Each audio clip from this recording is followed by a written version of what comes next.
There are moments in life when everything hangs by a thread, when the choice between compassion and survival tests the very core of who we are.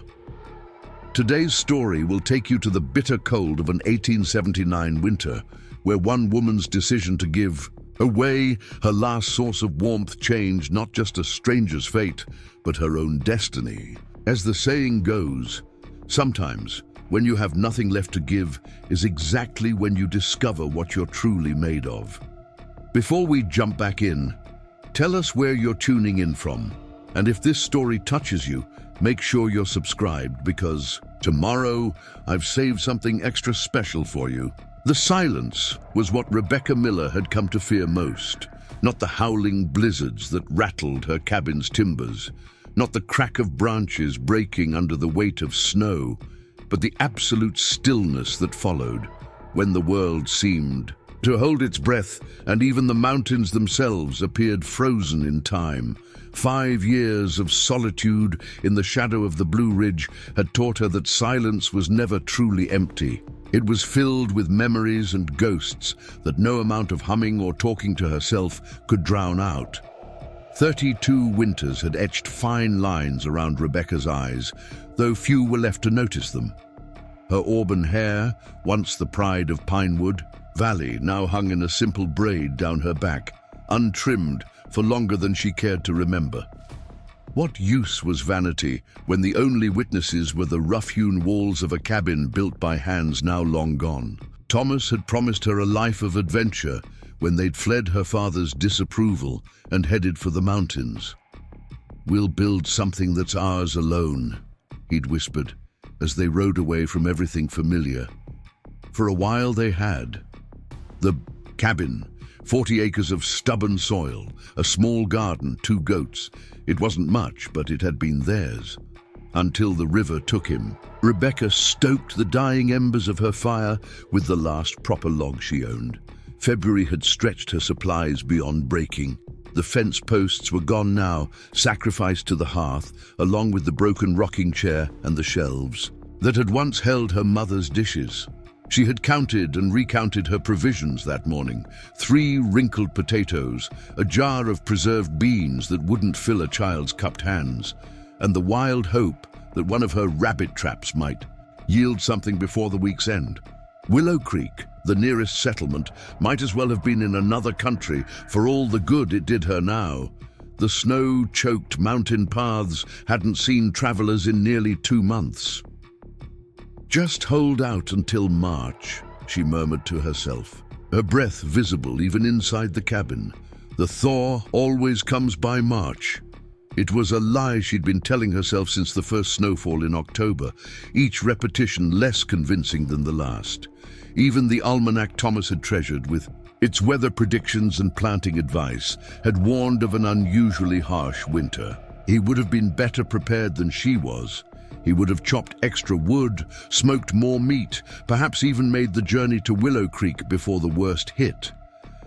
But Thomas wasn't here, and Rebecca had done the best she could with what strength her frame allowed. Night fell quickly in the mountains, the darkness a physical presence that pressed against the cabin's single window. Rebecca wrapped herself in layers, her woolen dress, Thomas's old hunting coat that still carried a faint trace of pine and tobacco, and finally, her grandmother's quilt. The quilt was her most treasured possession, not for its beauty, though the intricate pattern of stars and flowers was indeed lovely, but for the stories woven into every square.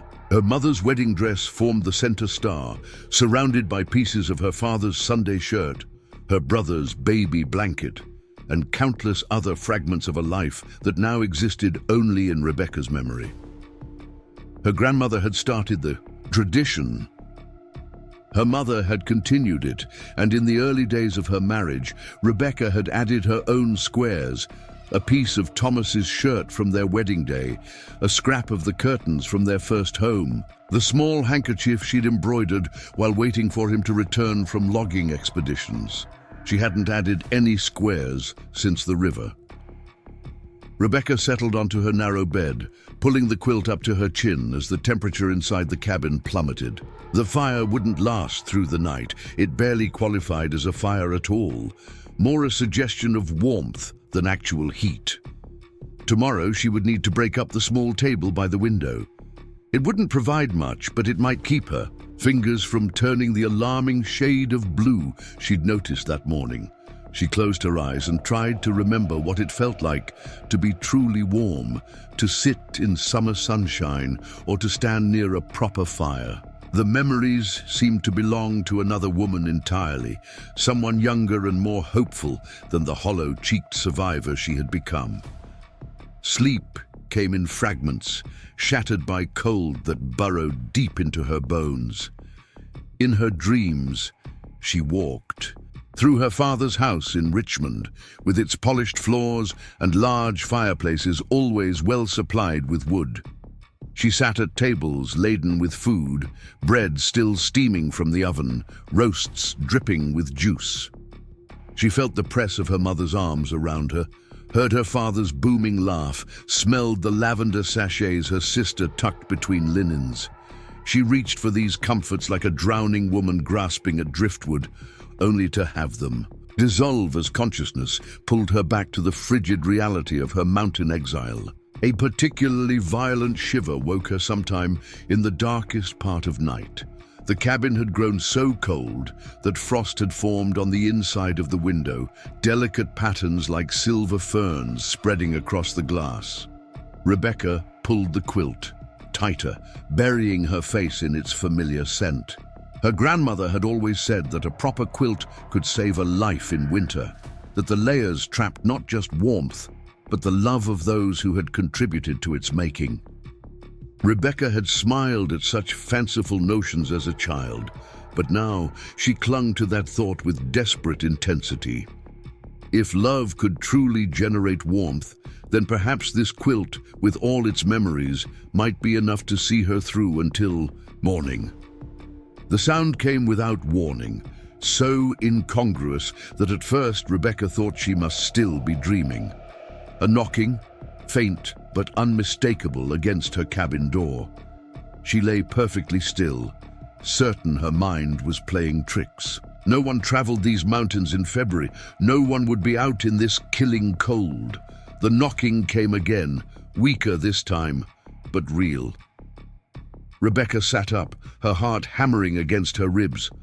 The mountains harbored desperate men sometimes, deserters who hadn't found their way home after the war, outlaws hiding from the law, men with nothing left to lose and no reason to show mercy to a woman alone. "Who's there?" Her voice emerged as little more than a whisper, useless against the thick oak of the door.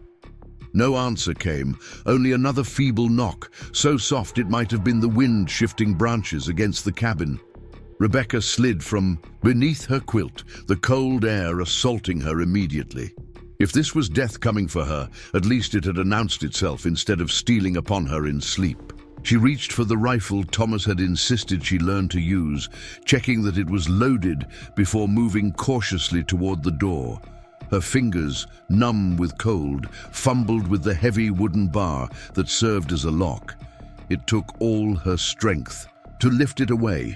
The door swung inward with surprising force, pushed by a gust of wind that brought a swirl of snow into the cabin.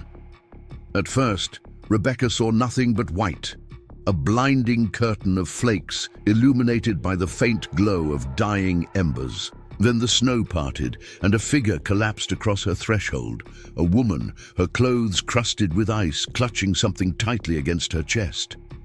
Rebecca lowered the rifle, shock momentarily robbing her of speech. The woman raised her, head with visible effort, her lips blue with cold, her eyes glazed with exhaustion and fear. "Please," the woman gasped, her voice barely audible. "My baby." The bundle in her arms moved slightly, and Rebecca saw a small face, pale as milk, peek out from the inadequate layers of cloth. The child couldn't have been more than 2 years old, and even in the dim light, Rebecca could see that his expression was frighteningly still, none of the healthy wailing a freezing child should manage. Without hesitation, she set aside the rifle and knelt beside them. maternal instincts she'd never had the chance to develop surging to the surface. "Come inside, quickly," she urged, helping the woman to her feet. Together, they stumbled into the cabin, Rebecca using her body to push the door closed against the wind. She managed to replace the bar with trembling hands, sealing out the worst of the cold. The woman swayed on her feet, clearly at the limits of her endurance. Rebecca guided her to the bed, her only real furniture beyond the small table, and a single chair. "The wagon broke," the woman explained, her words slurred with fatigue and cold. "My husband went for help." Preparing and narrating this story took us a lot of time, so if you are enjoying it, subscribe to our channel. It means a lot to us. Now back to the story. 2 days ago. She looked down at her child, her expression crumpling.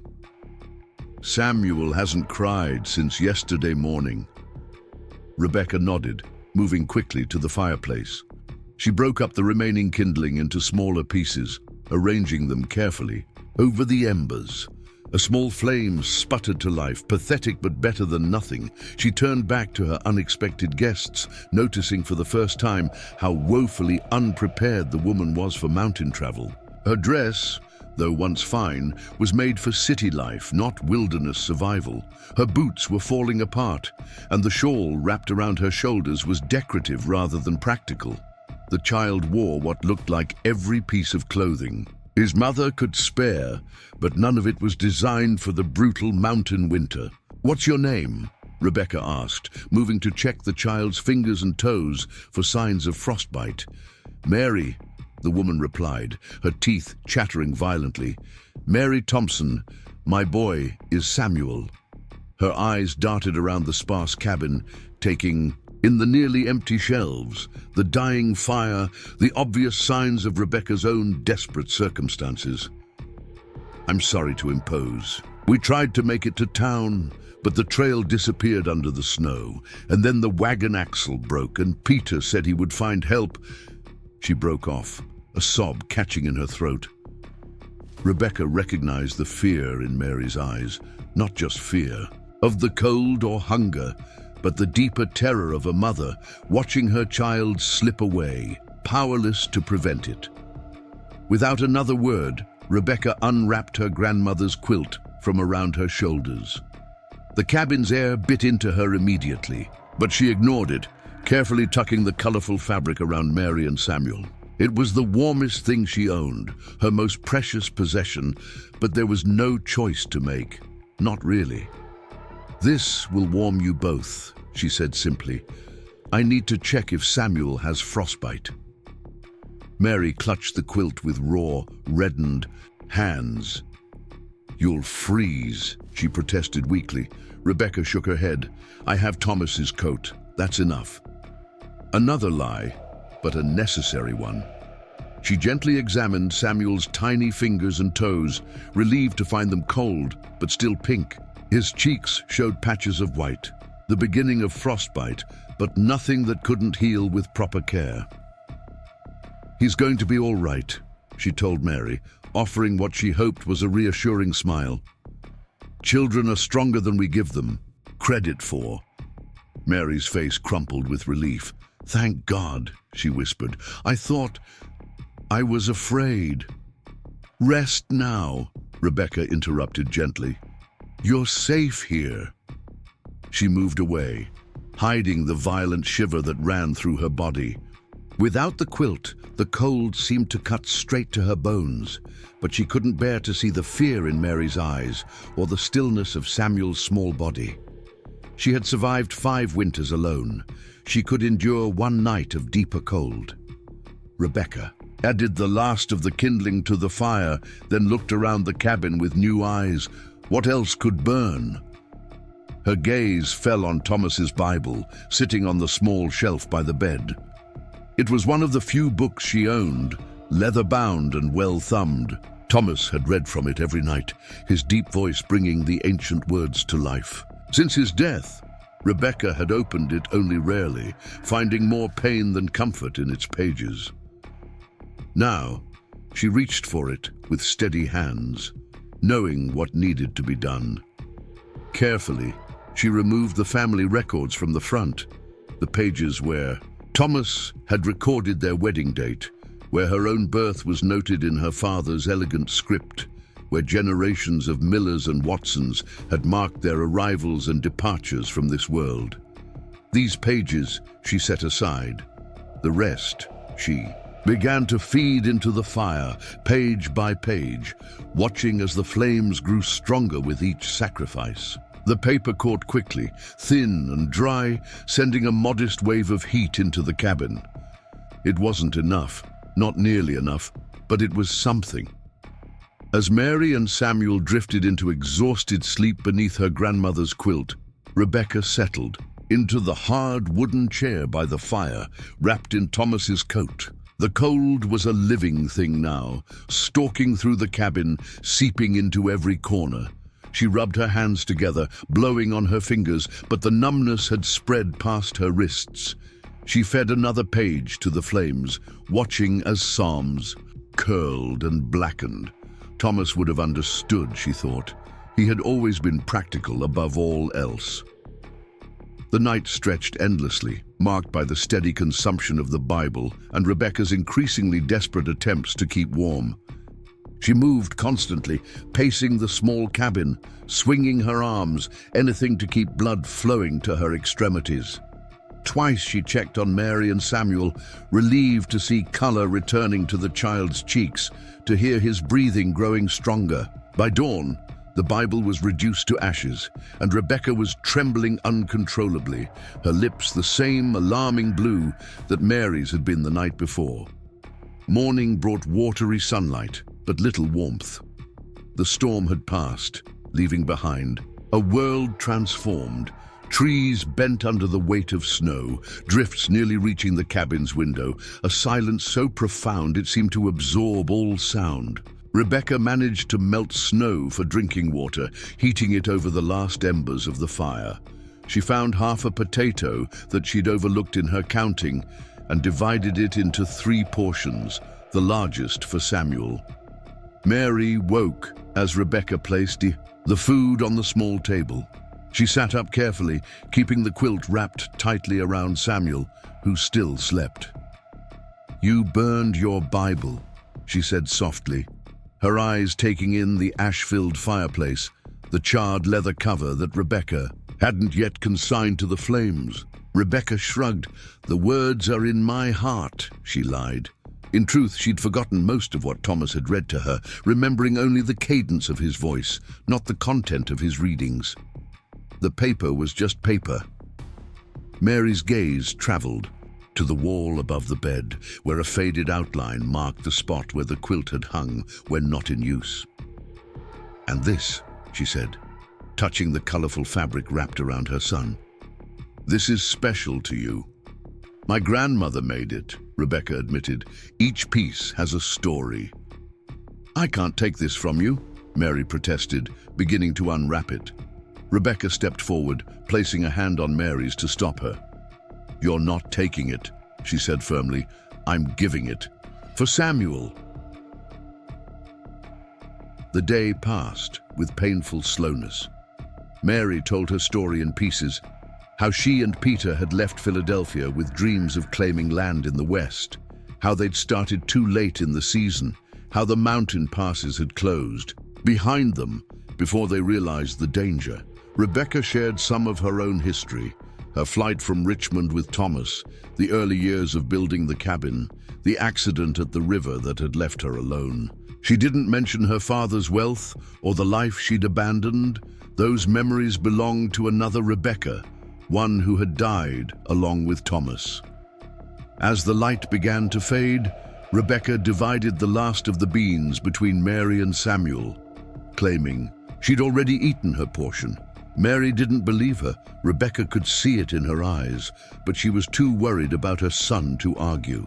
Samuel had begun to recover, his small voice occasionally breaking the cabin's silence with requests for his father. Each time, Mary would soothe him with promises that Peter would return soon, her voice steady, even as fear shadowed her eyes. Night fell again, bringing with it a cold, even more intense than before. There was nothing left to burn, no food left to share. Rebecca gave Mary and Samuel the bed, while she huddled near the cold fireplace, wrapped in Thomas's coat and a threadbare blanket she'd found at the bottom of a trunk. She didn't expect to sleep, but exhaustion eventually pulled her under into dreams of warmth and safety that felt increasingly like memories of another life entirely. The sound of voices woke her. At first, Rebecca thought she was still dreaming, or worse, that the cold had finally addled her mind. But Mary was awake too, sitting up in bed, her eyes wide with disbelief. Rebecca struggled to her feet, joints stiff and painful, and made her way to the window. The frost had thickened overnight, obscuring most of the glass. But she managed to clear a small section with her sleeve. What she saw made her breath catch in her throat. People, dozens of them, and wagons, at least 10, forming a protective circle in the clearing before her cabin. Men were unloading supplies, women tending cooking fires that sent blessed smoke into the clear blue sky.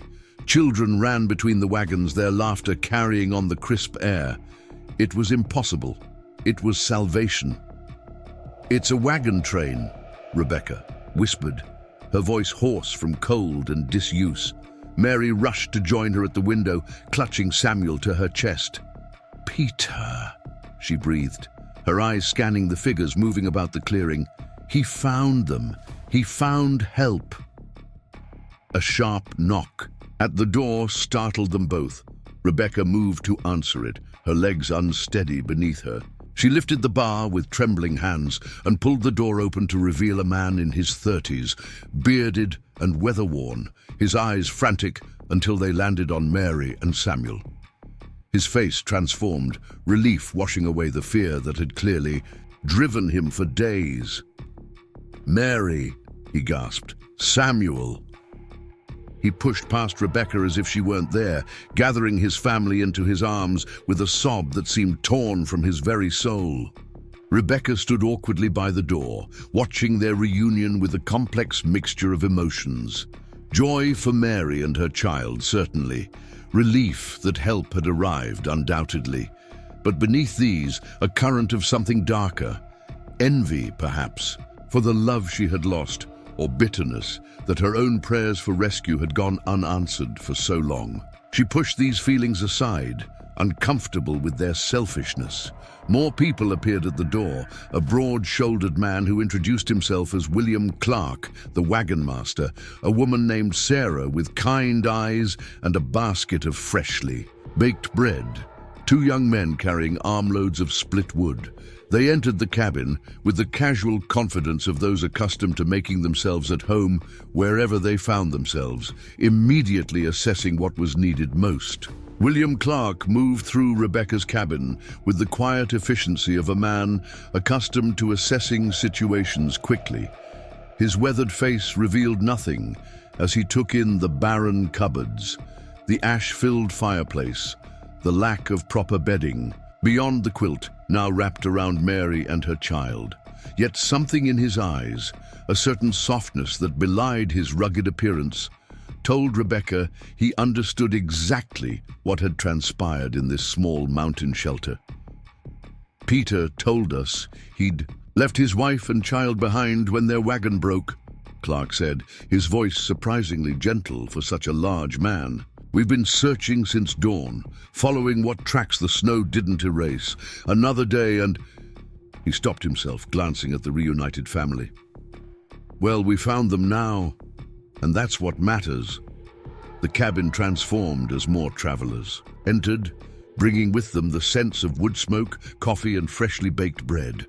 A woman named Sarah immediately took charge of the fireplace, directing 2 young men as they stacked split logs and kindled a proper blaze. Another woman, Martha, she introduced herself, began unpacking a basket filled with food: smoked venison, cornbread, dried apples, a jar of precious honey.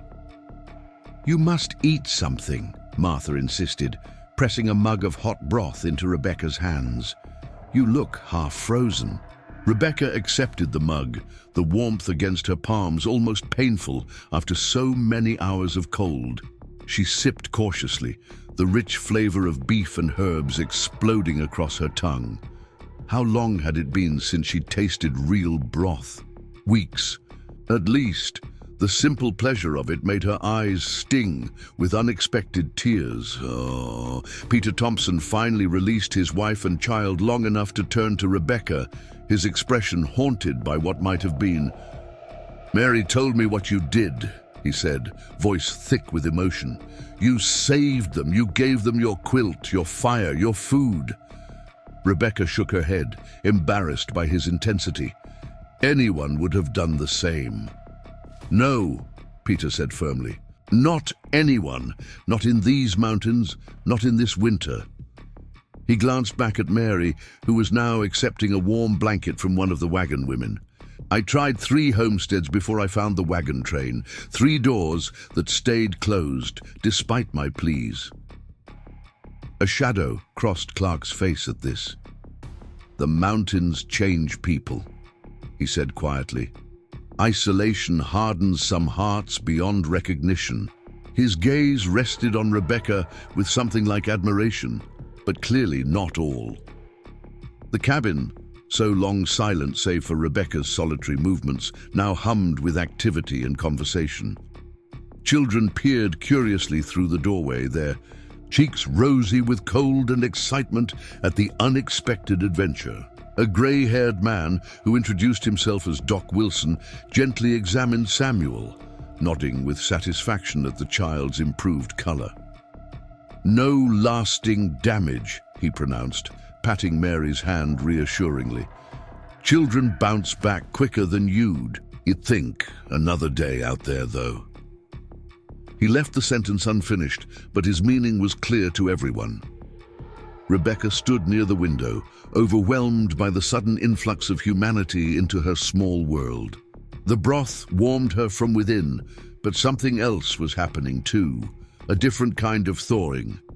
Each voice, each laugh, each expression of concern seemed to chip away at the ice that had formed around her heart during 5 years of solitude. She hadn't realized how completely she had withdrawn, how thoroughly she had convinced herself that her isolation was inevitable, until these strangers invaded her carefully constructed fortress of solitude.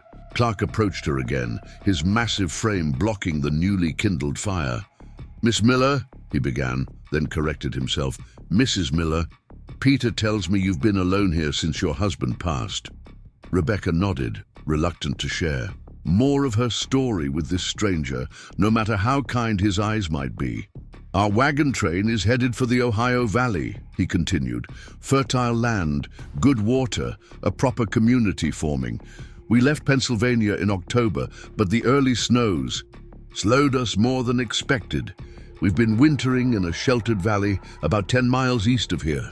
"I didn't know anyone was nearby," Rebecca said, surprised that the entire wagon train had been sheltering so close to her cabin without her knowledge.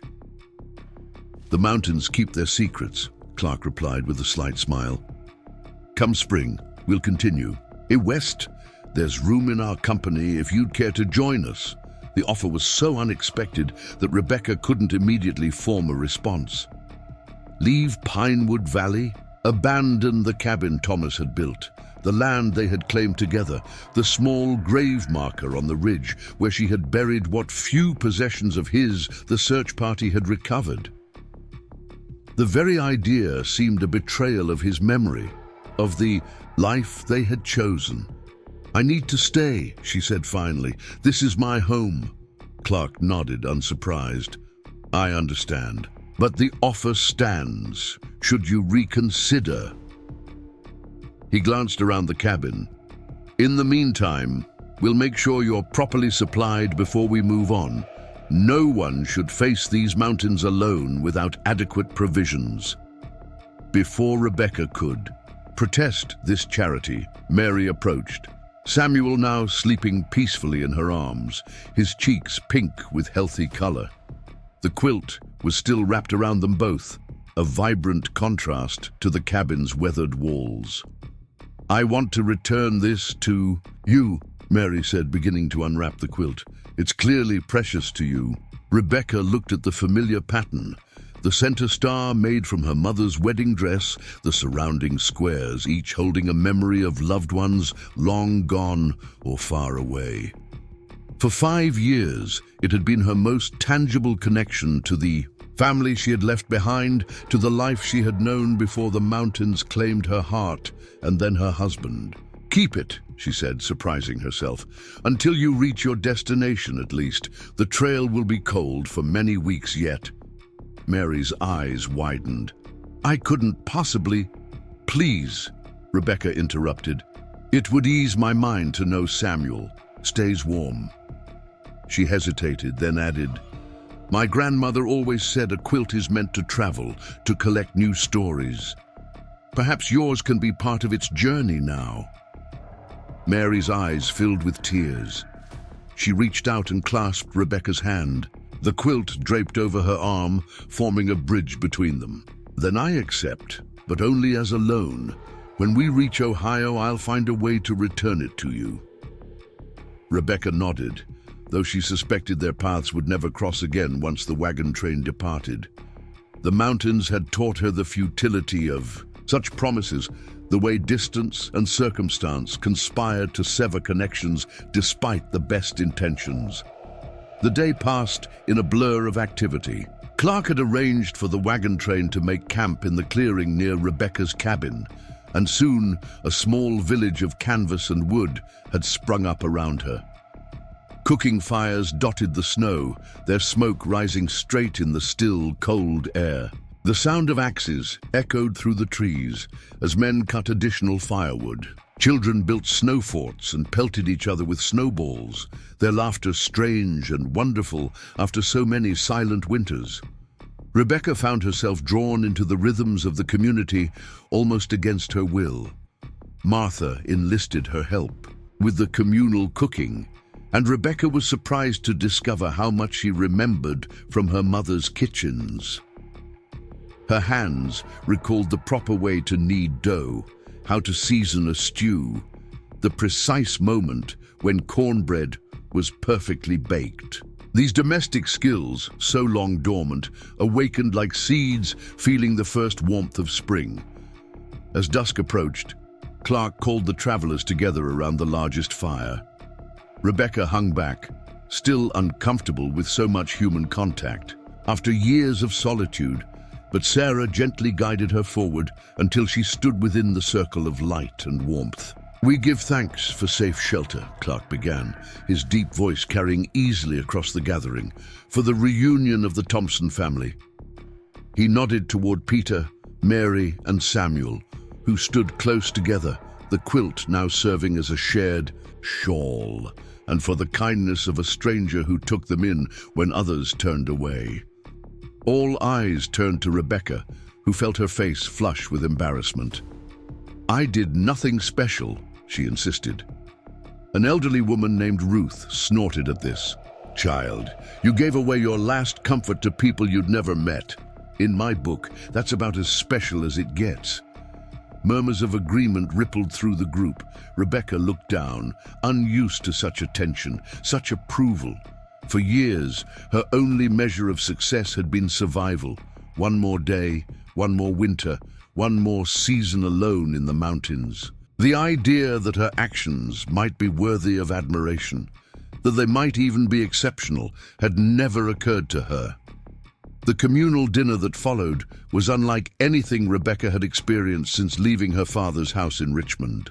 Though simple by city standards, stew, bread, coffee, dried fruit soaked to plumpness, it seemed a feast after her months of near starvation. More than the food, though, it was the sharing of it that filled an emptiness inside her that had nothing to do with physical hunger. Children brought her their treasures to admire: a particularly smooth stone, a feather found in the snow, a tiny carving one boy's father had made for him. Women included her in their conversations as if she had always been part of their circle, asking her advice about the local plants, the weather patterns, the best ways to preserve meat in the mountain air. Even the men, typically reserved with strangers, sought her knowledge of the terrain ahead. listening carefully to her descriptions of passes and valleys, of water sources and game trails. Thomas had taught her to observe the land carefully, to read its moods and messages, and she found herself remembering details she hadn't realized she possessed. As the evening deepened, Rebecca sat beside the fire, a borrowed blanket around her shoulders, listening to the stories being shared.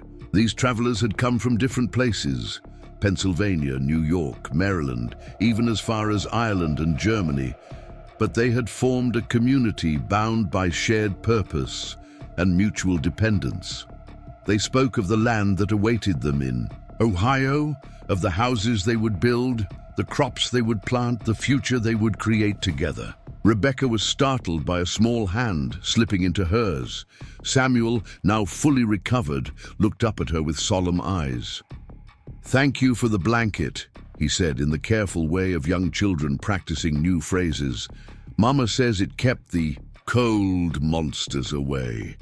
Rebecca smiled, squeezing his tiny hand gently. "You're very welcome, Samuel." Mary appeared behind him, her expression apologetic. "He should be sleeping, but he insisted on thanking you himself." "It's fine," Rebecca assured her.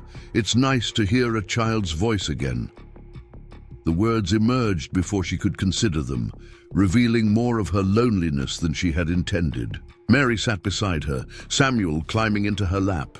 "Peter and I have been talking," she said, her voice low, "about your kindness, about what might have happened if your door had remained closed like the others." Rebecca shook her head.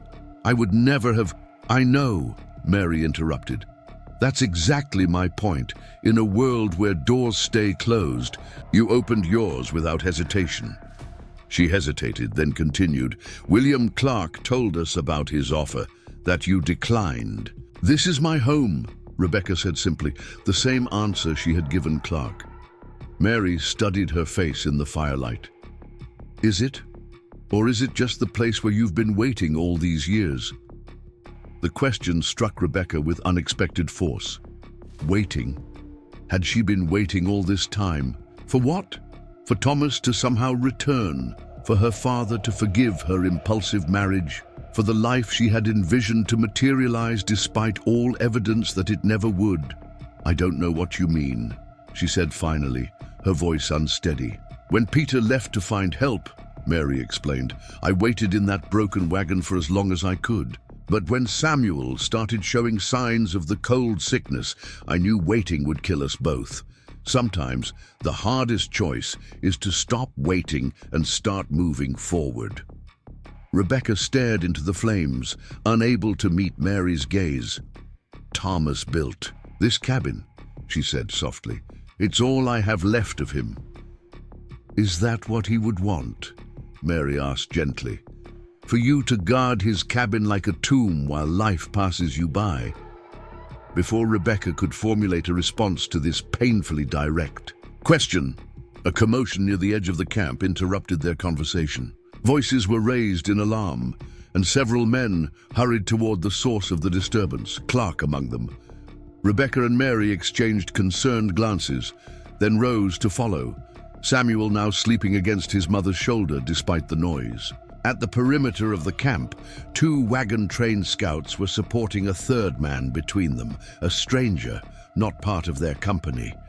The man's clothing was tattered, his face gaunt with hunger and exhaustion.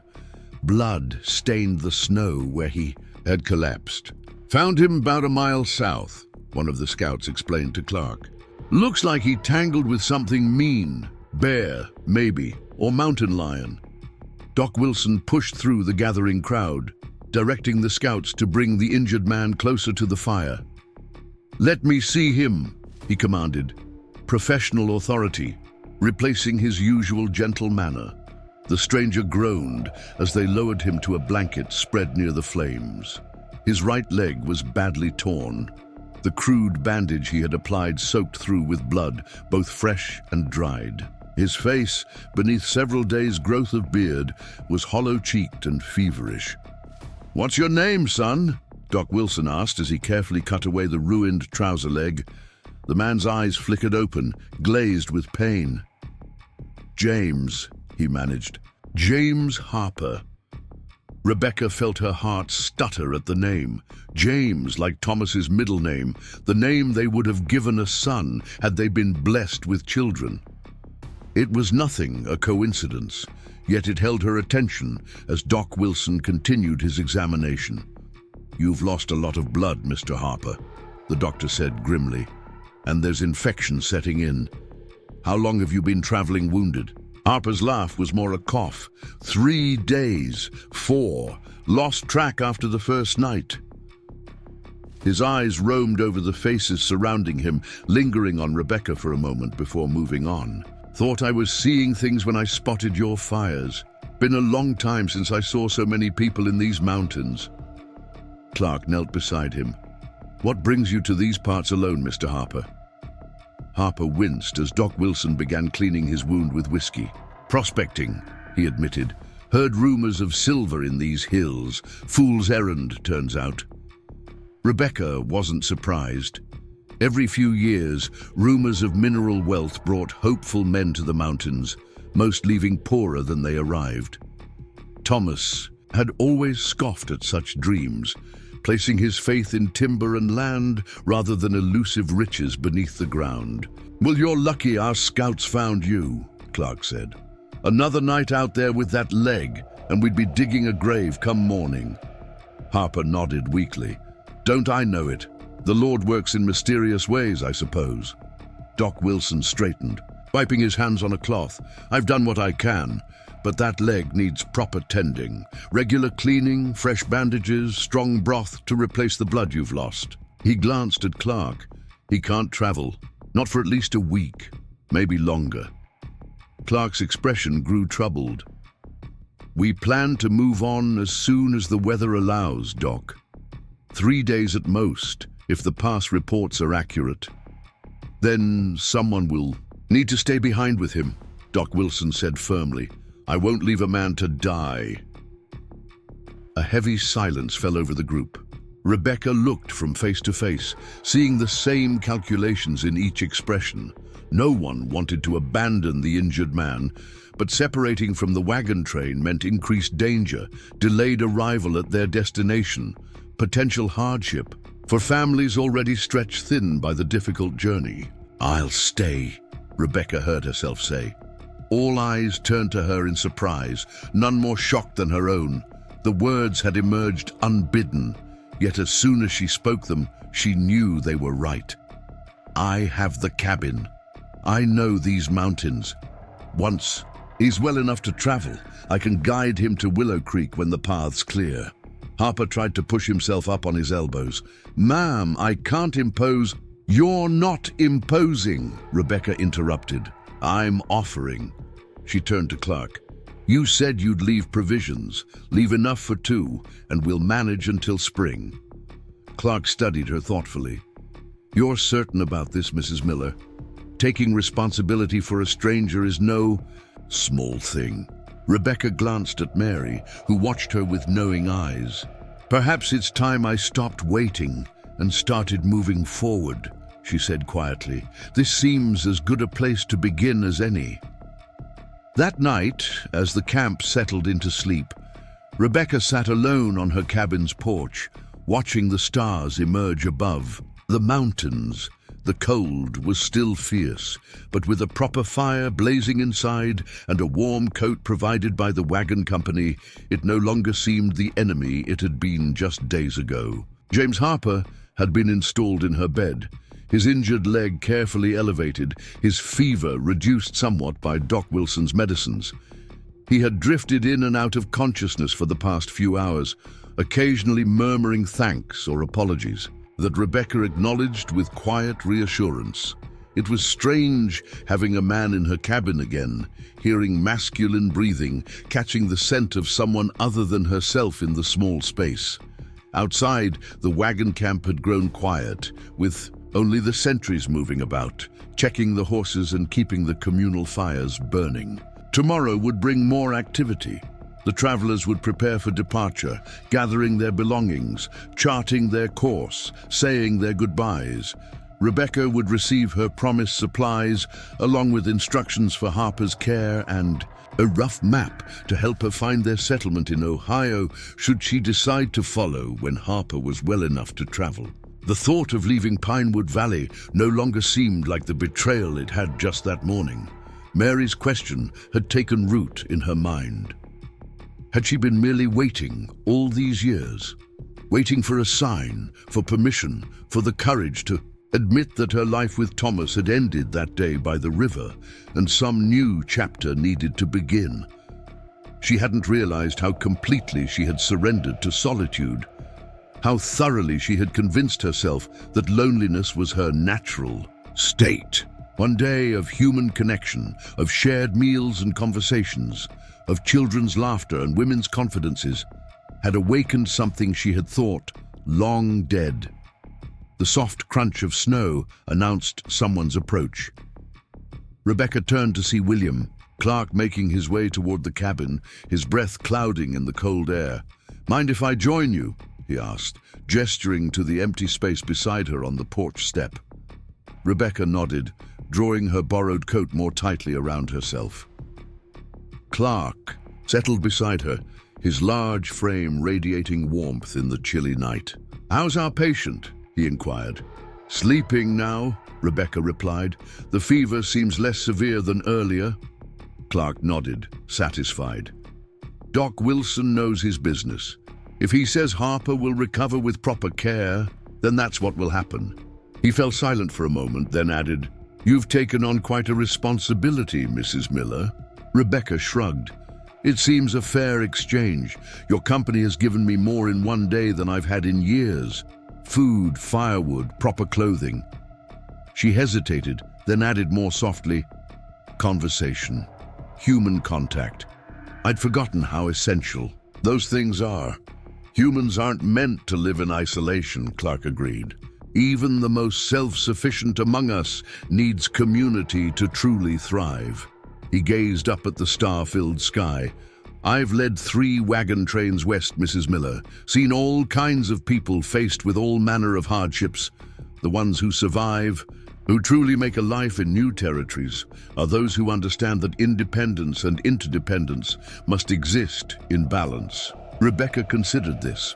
Thomas had valued independence above all else, had seen reliance on others as weakness.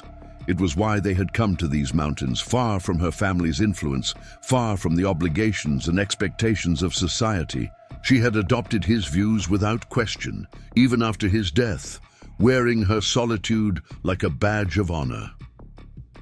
"May I speak plainly, Mrs. Miller?" Clark asked suddenly. Rebecca nodded, curious. "You remind me of my late wife," he said, his voice softening with memory. "She had the same look in her eyes when I first met her, as if she were watching life from behind a wall of glass, close enough to observe but too far to truly participate." He shook his head. "It took me 3 years to coax her to the other side of that glass, 3 years of patience and persistence." "What happened to her?" Rebecca asked, drawn in despite herself. "Cholera, during our first journey west," Clark replied, his expression momentarily darkening. 10 years ago now. She died just as she was beginning to truly live, to embrace the adventure we had embarked upon together. He turned to face Rebecca directly. "That's why I lead these wagon trains, Mrs. Miller, to honor her memory by helping others find their way to new beginnings." The parallel to her own situation was not lost on Rebecca. She too had lost a spouse, just as they were beginning their life together, though in her case, the adventure had turned to isolation rather than community. "Your offer," she said hesitantly, "to join your company when you reach Ohio. It still stands." Clark nodded. "It does, and now extends to Mr. Harper as well, should he choose to accompany you when he's well enough to travel." Rebecca gazed out at the sleeping wagon camp, the temporary community that had formed around her cabin like a miracle in the snow. "I'll consider it," she said finally, "once Harper is recovered." "That's all I ask," Clark replied, rising to his feet. "Now I should check on the sentries before turning in. Dawn comes early, and there's much to prepare." Before we depart. As he walked away, Rebecca remained on the porch, pondering the strange turns her life had taken in just 24 hours. Yesterday, she had been alone, cold, and nearly hopeless, counting potatoes and burning furniture to survive. Today, she sat warm and well-fed, surrounded by people who had accepted her without question, with a new purpose that extended beyond mere survival. Inside the cabin, James Harper coughed, then called out weakly. Rebecca rose and went to him, carrying a cup of the willow bark tea Doc Wilson had prepared for his pain. As she helped Harper drink, supporting his head with one hand, their eyes met briefly. His were clouded with fever, but showed gratitude and something else, perhaps recognition of a kindred spirit, another soul familiar with the mountain's harsh lessons. "Why are you helping me?" he asked, his voice rough with thirst and fatigue. Rebecca considered the question as she settled him back against the pillows. "Because someone helped me when I needed it," she answered finally, "and because I'm tired of waiting for life to begin again." Harper's brow furrowed with confusion, but exhaustion pulled him back towards sleep before he could inquire further.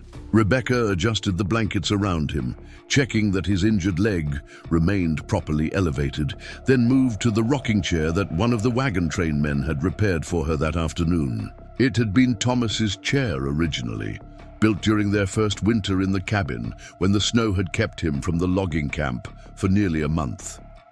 She ran her hand over the smooth wood of the armrest, thinking of the hours Thomas had spent crafting it, his large hands surprisingly deft with the small details.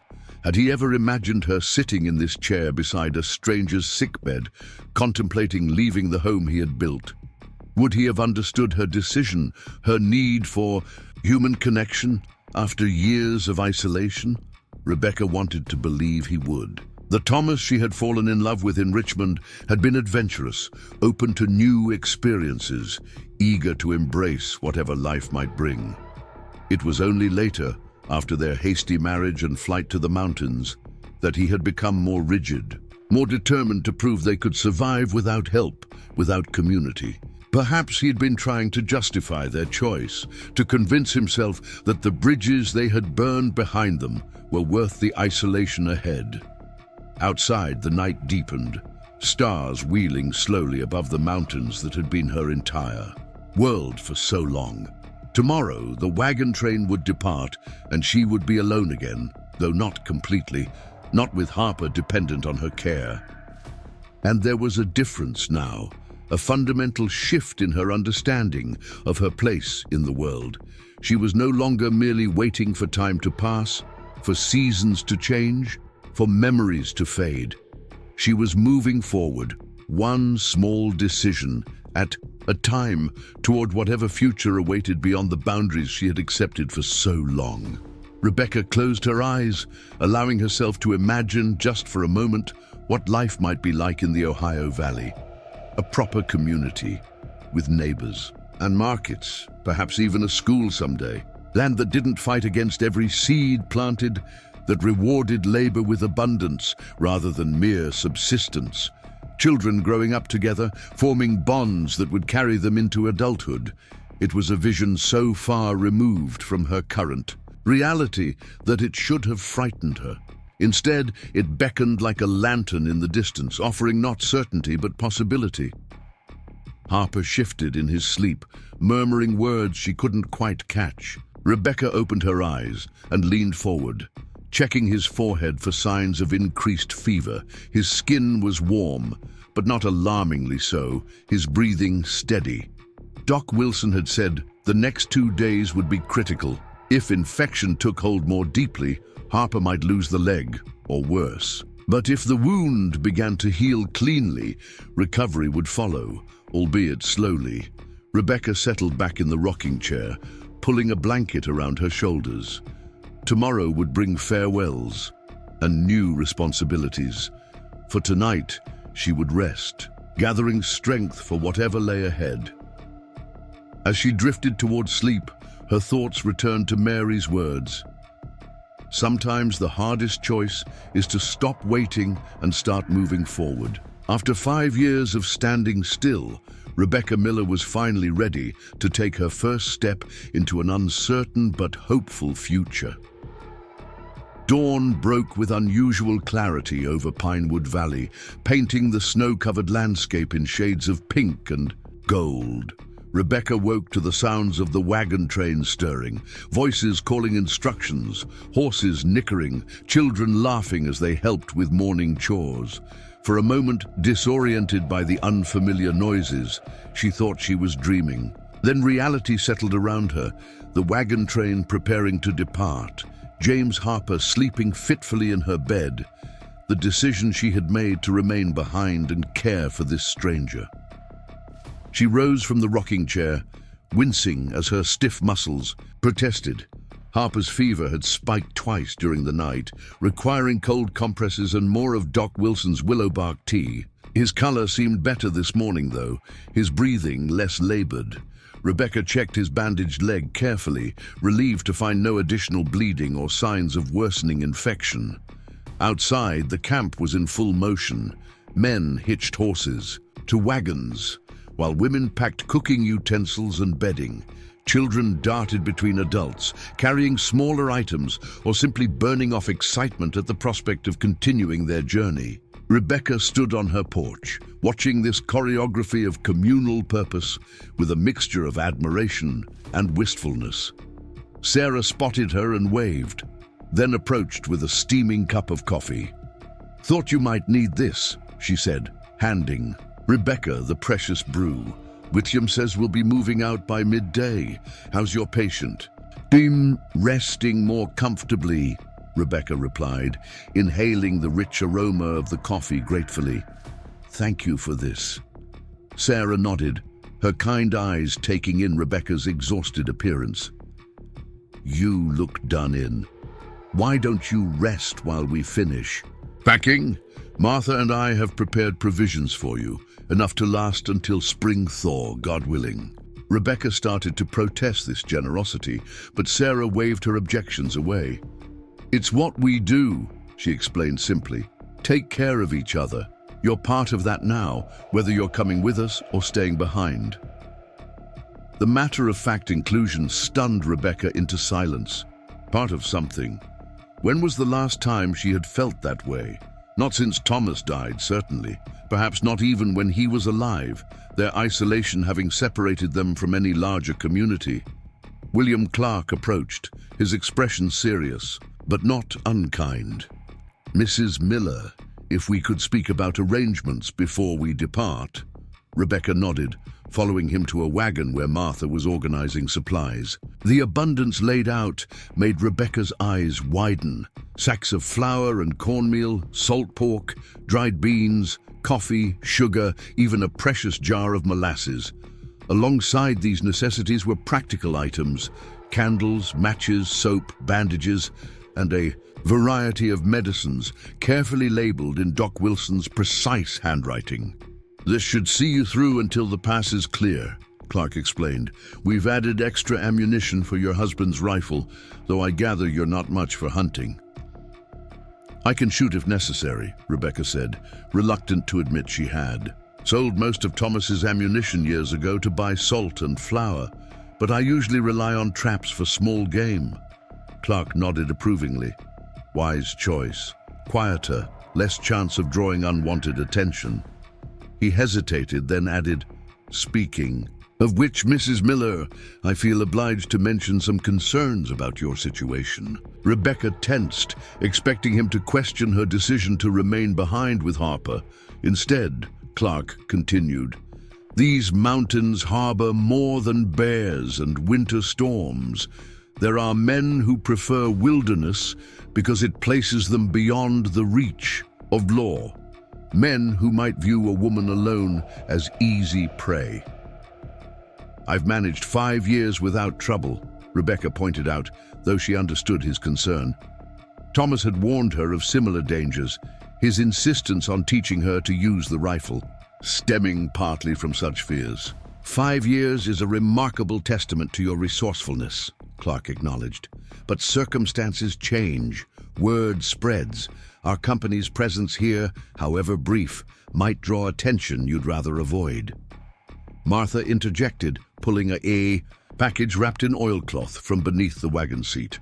Which is why I'm giving you this. She handed the bundle to Rebecca, who unwrapped it to find a gleaming Colt revolver, smaller than Thomas's rifle, but unmistakably lethal. My late husband's, Martha explained. I've carried it since his passing, but with 3 grown sons traveling. With me now, I have protection enough. You, I think, have greater need. Rebecca stared at the weapon, its weight unfamiliar in her hands. I don't know how to use this. Then you'll learn, Martha said firmly.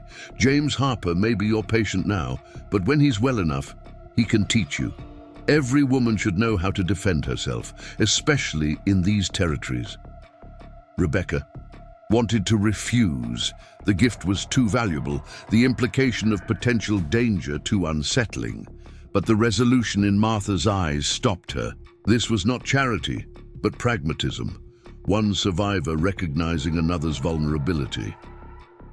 Thank you, she said finally, rewrapping the revolver carefully.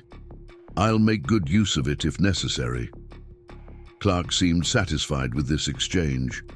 Now, about your plans once Harper recovers, he continued. Our settlement in Ohio will be well established by summer. If you decide to join us, follow the map I've drawn. We'll be looking for you. The confidence in his voice, his certainty that she would choose to leave Pinewood Valley, might have irritated Rebecca just days ago. Now it felt like a lifeline, a connection to a future she had barely allowed herself to imagine. Doc Wilson joined them, carrying his medical bag. I need to check on our patient once more before we leave, he announced, and give you detailed instructions for his care, Mrs. Miller. Inside the cabin, Harper was awake, his eyes clearer than they had been since his arrival. He struggled to sit up when they entered, grimacing with pain at the movement. Easy there, Doc Wilson cautioned, helping him find a more comfortable position. That leg needs complete rest for at least a week. Harper nodded weakly, his gaze moving from the doctor to Rebecca, then to Clark. You're leaving today, he said, a statement rather than a question. Weather's clearing, and the pass won't stay open forever, Clark confirmed. Mrs. Miller has generously offered to care for you until you're fit to travel. Harper's eyes returned to Rebecca, his expression troubled. I've imposed enough already. It's no imposition, Rebecca said automatically, though in truth, the responsibility she had assumed was daunting. Caring for a stranger, managing limited supplies through what remained of winter, possibly defending them both against unnamed threats. These were challenges she hadn't anticipated when she first opened her door to Mary and Samuel. Doc Wilson began examining Harper's leg, unwrapping the bandage with practiced gentleness. The wound looks better than I expected, he announced after careful inspection. Keep it clean, change the dressing daily with the salve I've prepared, and watch for any increase in redness or swelling. He repacked his bag, then handed Rebecca a small notebook. I've written everything down, medicines, dosages, warning signs. If his fever returns with greater intensity, you may need to consider more drastic measures. Rebecca took the notebook, leafing through pages filled with the doctor's meticulous handwriting. What kind of measures? Wilson's expression grew grave. If infection takes hold deeply, amputation may be the only option to save his life. Harper made a choked sound of protest. Rebecca felt her own stomach clench at the thought of such a procedure, performed in her isolated cabin with limited supplies and no medical training. Let's hope it doesn't come to that, Wilson added quickly. With proper care, the risk is minimal, but you should be prepared for all possibilities. The next hour passed in a flurry of final preparations. Rebecca helped Martha and Sarah organize, the provisions being left behind, memorizing their instructions for stretching supplies and substituting ingredients when necessary. Young men carried firewood into the cabin, stacking it neatly by the hearth, while children brought in buckets of clean snow to melt for water. Mary appeared with Peter and Samuel, the family now outfitted in warmer clothing provided by the wagon, a company. Rebecca's quilt was folded neatly over Mary's arm. "I wanted to return this before we leave," Mary said, extending the colorful fabric. "It belongs with you." Rebecca looked at the quilt, at the fragments of her past sewn together with care and love, then at the Thompson family standing before her. Samuel's cheeks were rosy with health, his eyes bright and curious. Without her intervention, without the warmth of that quilt, he might have succumbed to the cold. "Keep it," Rebecca said, surprising herself with the finality in her voice. "I meant what I said about it collecting new stories. Take it to Ohio, add your own squares when you settle there." She smiled at Samuel. "Perhaps one day this young man will show it to his children and tell them how it once saved his life in the Blue Ridge Mountains." Mary's eyes filled with tears.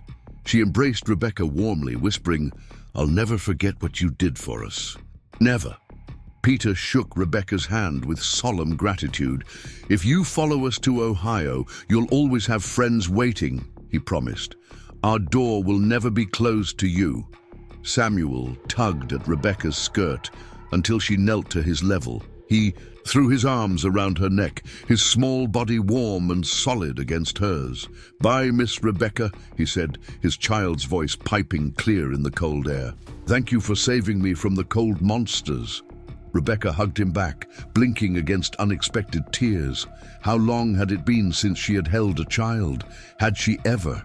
The simple human contact, the trust and affection in Samuel's embrace, cracked. Something that had been frozen inside her for years. All too soon, the farewells were complete. Clark gave final instructions to his scouts, checking the sky for signs of changing weather. Wagons creaked into formation, horses stamped impatiently, and families settled into their traveling positions. Rebecca stood on her porch, watching as the caravan slowly began to move, pulling away from the clearing that had briefly transformed into a village.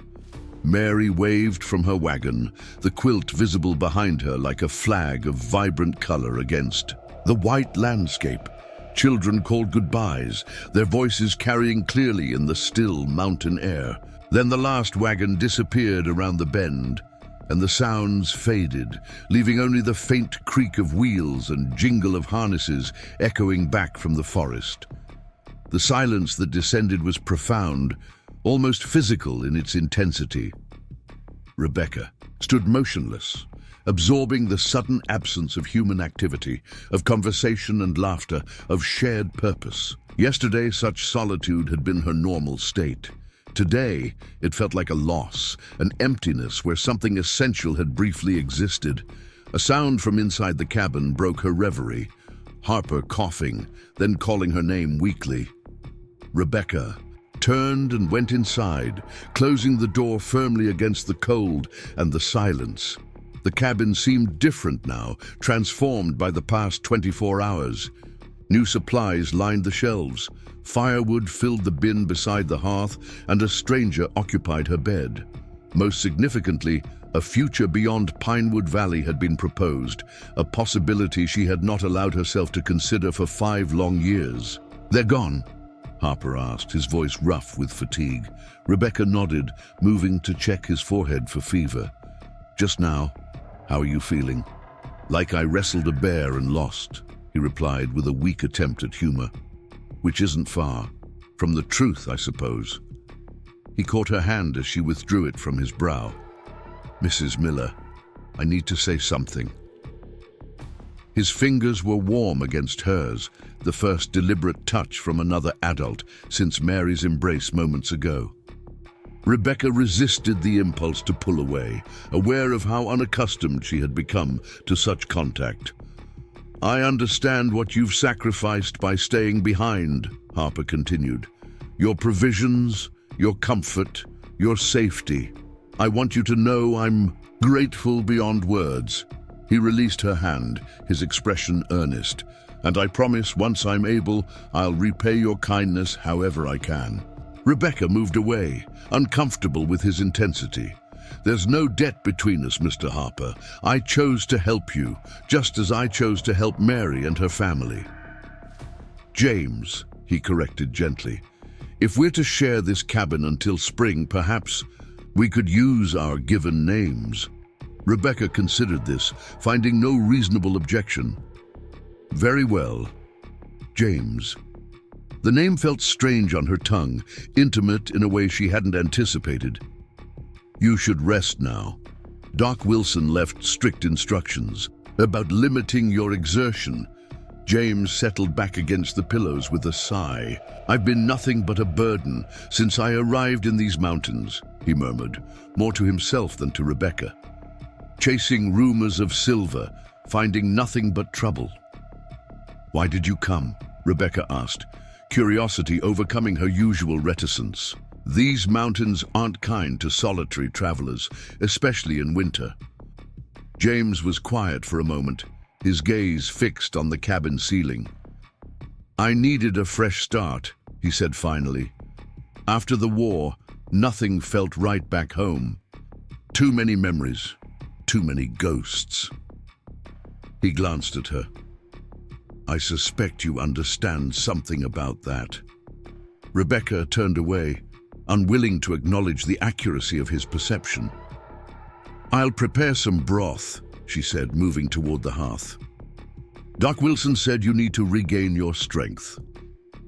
The day settled into a new rhythm, centered around James's care and the management of their supplies. Rebecca melted snow for water, prepared simple meals, and tidied the cabin, which now seemed crowded with the provisions left by the wagon train.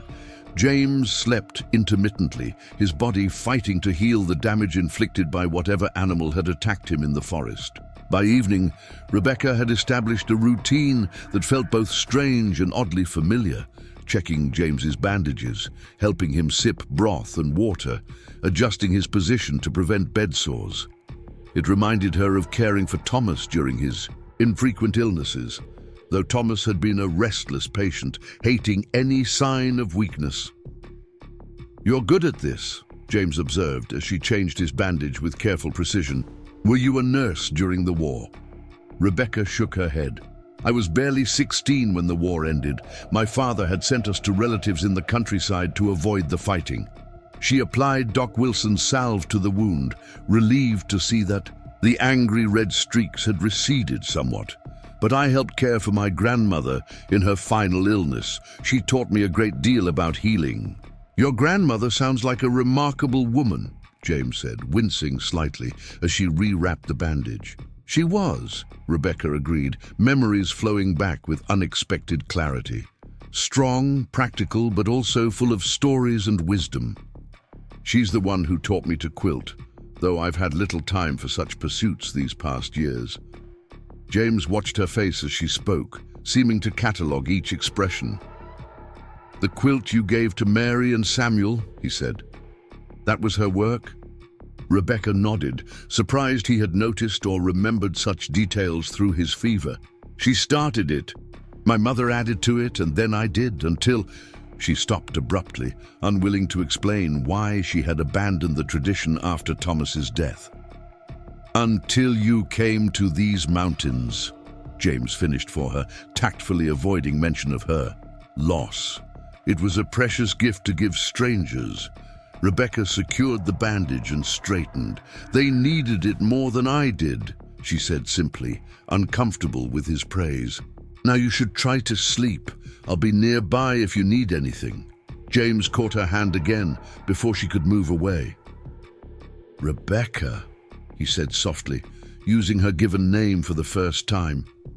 "Thank you, not just for the care, but for talking to me, for being here." His eyes, clear now of fever, held hers with an intensity that made her look away. "Rest, James," she repeated, gently extracting her hand from his. "Tomorrow will be soon enough for more conversation." Outside, darkness had fallen completely, the mountain night enveloping the cabin in profound silence. Rebecca added wood to the fire, ensuring it would last through the night, then settled into the rocking chair with a cup of the precious coffee. Martha had left. The warmth of the cabin, the abundance of provisions, the unusual comfort of her circumstances, all should have brought her peace. Instead, she felt strangely unsettled, aware of James's steady breathing from the bed, of his presence filling spaces in the cabin that had long been empty. It wasn't merely the physical reality of sharing her home with a stranger, though that was disorienting enough. It was the way his arrival, following so closely after the wagon train's departure, had disrupted the careful isolation she had constructed around herself since Thomas's death. First Mary and Samuel, then the entire wagon company, and now James. Harper, each had breached the walls of her solitude, requiring her to remember how to connect, how to care, how to engage with lives beyond her own. The clock Thomas had made during their second winter ticked steadily on the mantel, marking time in the quiet cabin. Rebecca watched the flames dancing in the hearth, thinking of the map Clark had given her, of the settlement forming in the Ohio Valley, of the possibility of joining that community when spring arrived. She tried to imagine leaving Pinewood Valley, abandoning the cabin Thomas had built, the small garden she had tended, the grave marker on the ridge. For 5 years, these things had defined her world, her obligations, her identity as Thomas. Miller's widow. What would she be in Ohio? Not a widow, or at least not only a widow, perhaps a neighbor, a friend, a valued member of a community.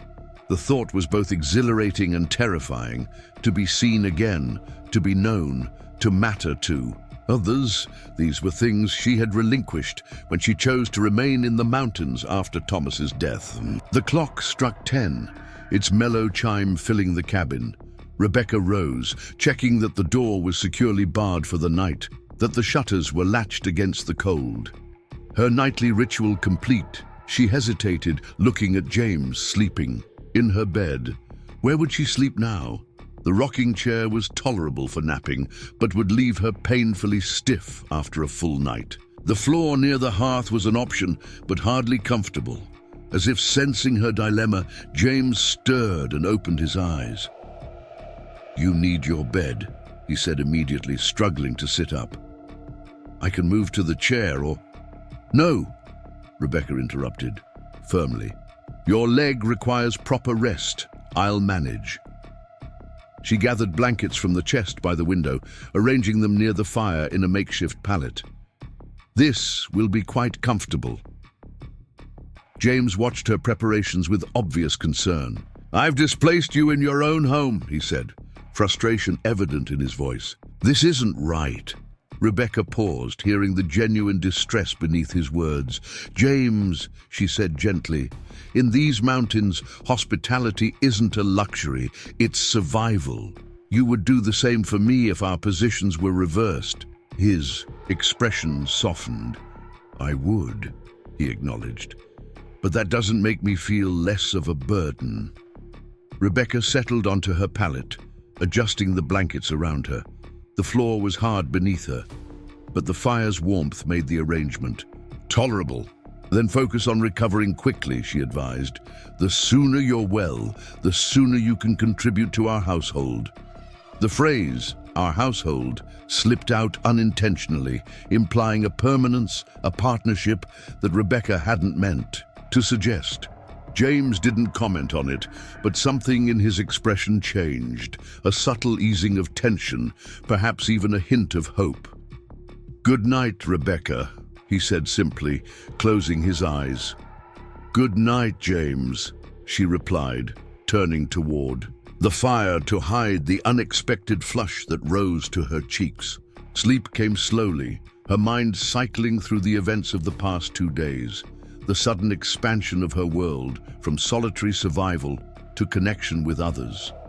When dreams finally claimed her, they were vivid and strange. She walked through a bustling town she'd never seen, where faces from the wagon trains smiled in greeting. Thomas was there too, but distant, watching from across a wide river she knew she could not cross. He nodded to her once, then turned away, heading deeper. Into the mountains, Rebecca woke with tears on her cheeks, unsure whether they were for Thomas or for herself. The days that followed established a new normal in the cabin. James's health improved steadily, his fever breaking completely by the third day. His leg remained painful but showed clear signs of healing, the infection receding under Rebecca's careful tending. As his strength returned, he became increasingly restless, chafing at his confinement to bed and his dependence on Rebecca for basic needs. "I should be helping," he insisted on the fifth morning, watching as Rebecca prepared breakfast. "At least let me sit up properly, maybe move to the chair for a while." Rebecca assessed him critically. Color had returned to his face, and his appetite had improved significantly. Perhaps limited movement would be beneficial, preventing the weakness that came with prolonged bed rest. "We'll try," she conceded, "but only for an hour, and only if you promise to tell me immediately if the pain increases." With Rebecca's support, James managed to swing his injured leg over the side of the bed and stand, balancing on his good leg. The effort left him pale and sweating, but the determination in his eyes was unmistakable. Together, they made the short journey to the rocking chair by the fire, where James collapsed with relief. "Freedom," he declared with a weak smile, "or at least a change of scenery." Rebecca arranged a stool beneath his injured leg, checking that the bandage remained secure. "Don't get too comfortable," she warned. "1 hour, as agreed." James's smile widened. "Yes, ma'am," he said, the teasing tone softening the formality. "I am entirely at your mercy." The note of humor caught Rebecca off guard. How long had it been since anyone had joked with her, teased her, treated her as something other than an object of pity or a symbol of stubborn independence? Thomas had been serious by nature, viewing levity as frivolous. Her own tendency towards solemnity had only increased during her years alone. "A precarious position, Mr. Harper," she replied, surprising herself by continuing the banter. "I suggest you remember who controls your food and medicine." James laughed, a warm, genuine sound that seemed to fill the cabin. "Duly noted, Mrs. Miller. I shall be the model of cooperation." True to his word, James submitted to Rebecca's care without complaint, returning to bed when the agreed hour had passed, accepting her help with meals and bandage changes. But the brief taste of mobility had awakened something in him. A determination to regain his independence, to become an asset rather than a liability. Each day, he pushed himself a little further, sitting up for longer periods, exercising his arms and good leg, even attempting small tasks like peeling potatoes or mending tears in his clothing. Rebecca watched his progress with mixed emotions. Pride in his recovery, concern when he pushed too hard, and an increasing awareness of how his presence had transformed her solitary existence. They talked more now, exchanging stories during meals or in the quiet evening hours beside the fire. James spoke of his childhood in Pennsylvania, his service during the war, his restless wandering afterward. Rebecca shared selected memories of Richmond, of her early years with Thomas, of the challenges and satisfactions of mountain life. Each revelation was carefully measured, neither of them fully exposing the deeper wounds that had shaped their paths. On the 10th day after the wagon train's departure, a storm swept through the valley, bringing fresh snow and howling winds that rattled the cabin's shutters. Rebecca had anticipated the weather change. The mountains had their own language for those who learned to listen and had prepared accordingly, bringing in extra firewood and melting additional snow for water. James watched her efficient preparations with undisguised admiration. "You read these mountains like a book," he observed, as she secured the last shutter against the worsening wind. Rebecca shrugged, uncomfortable with the praise. "Necessity teaches quickly," she replied. "The first winter I was woefully unprepared for the mountain storms. Thomas was away at the logging camp when the first big snow came. I nearly froze before figuring out how to maintain a proper fire. James caught the rare mention of her husband. "He taught you a great deal about survival here," he said carefully, testing boundaries. Rebecca nodded, memories surfacing like stones in a stream. Thomas was practical, methodical. He believed in being prepared for every contingency. She stoked the fire, watching sparks rise up the chimney. Except the one that took him. A heavy silence followed this admission. Outside, the storm gained strength, wind moaning around the cabin's corners like a living thing. Rebecca regretted her words immediately, unused to speaking so openly about Thomas, especially to a stranger. "I'm sorry," James said finally. "About your husband, about all you've endured alone." Rebecca turned, expecting to find pity in his expression. Instead, she saw something more complex: respect, compassion, and a hint of recognition, as if he understood loss in ways others might not. "We all endure what we must," she said, the practiced response falling flat even to her own ears. James shook his head slowly. "There's enduring and then there's thriving, Rebecca. You've done more than merely survive these mountains. You've mastered them." He gestured around the cabin at the neatly organized supplies, the carefully maintained tools, the small touches that made the rough space a home. "Thomas taught you the fundamentals, but this life you've created is entirely your accomplishment." The words struck Rebecca with unexpected force, disrupting the narrative she had constructed over 5 years of solitude. She had never thought of her survival as an achievement, only as a burden, a penance, a duty to Thomas's memory. To hear it described as mastery, as something worthy of admiration rather than pity, shifted something fundamental in her understanding of herself. "I never wanted to master the mountains," she admitted, her voice barely audible above the storm. "I only wanted to share them with someone who loved them as Thomas did."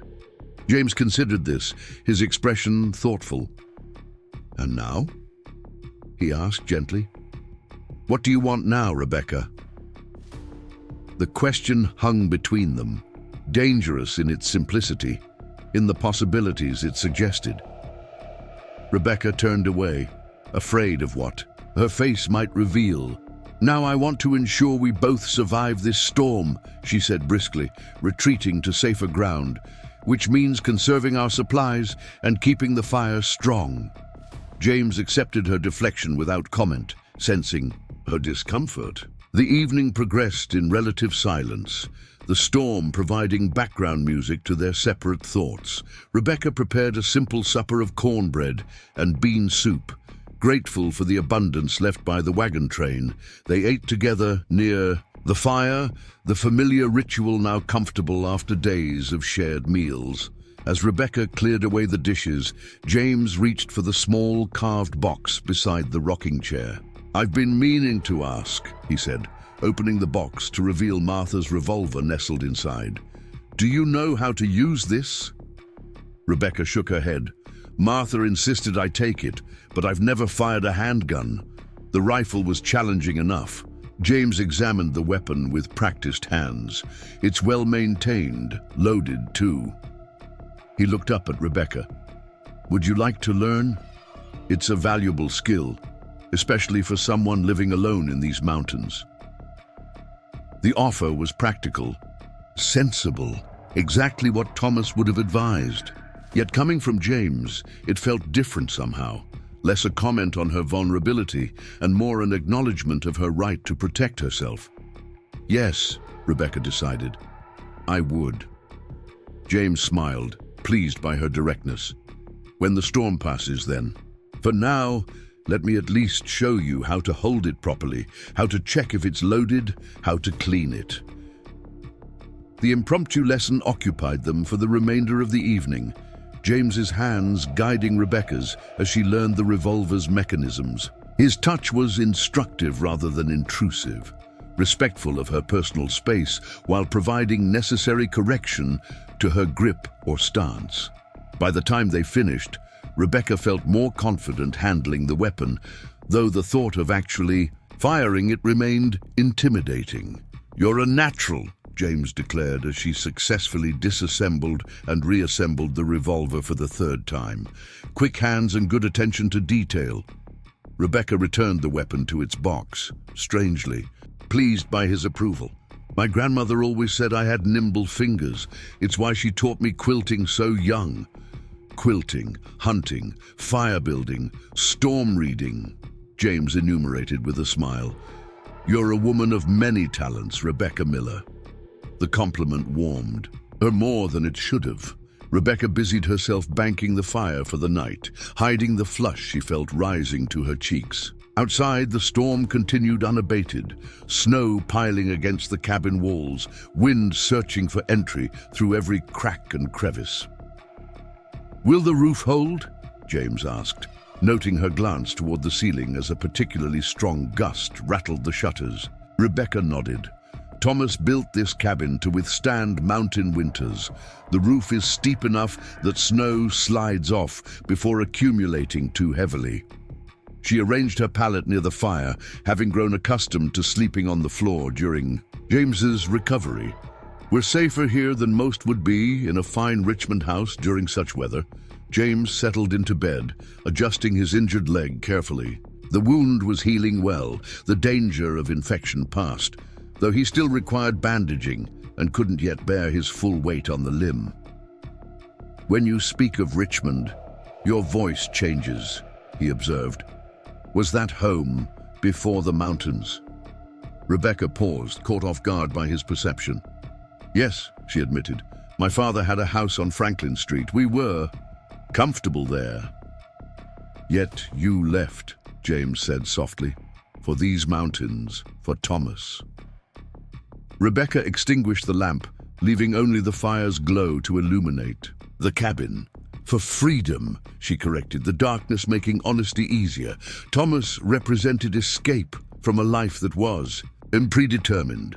A father who had selected a suitable husband, a future mapped out without my consent. "You chose your own path," James murmured. "Brave, especially for a young woman." Rebecca settled onto her pallet, pulling blankets up against the night's chill. "Not brave," she said, the truth emerging in the firelit darkness. "Desperate, afraid of disappearing into a life that had no room for my dreams or desires." She hesitated, then added, "Sometimes I wonder if Thomas truly wanted me, or merely the idea of me, a gentleman's daughter, rejecting society for love of him." The admission hung in the air between them, more revealing than Rebecca had intended.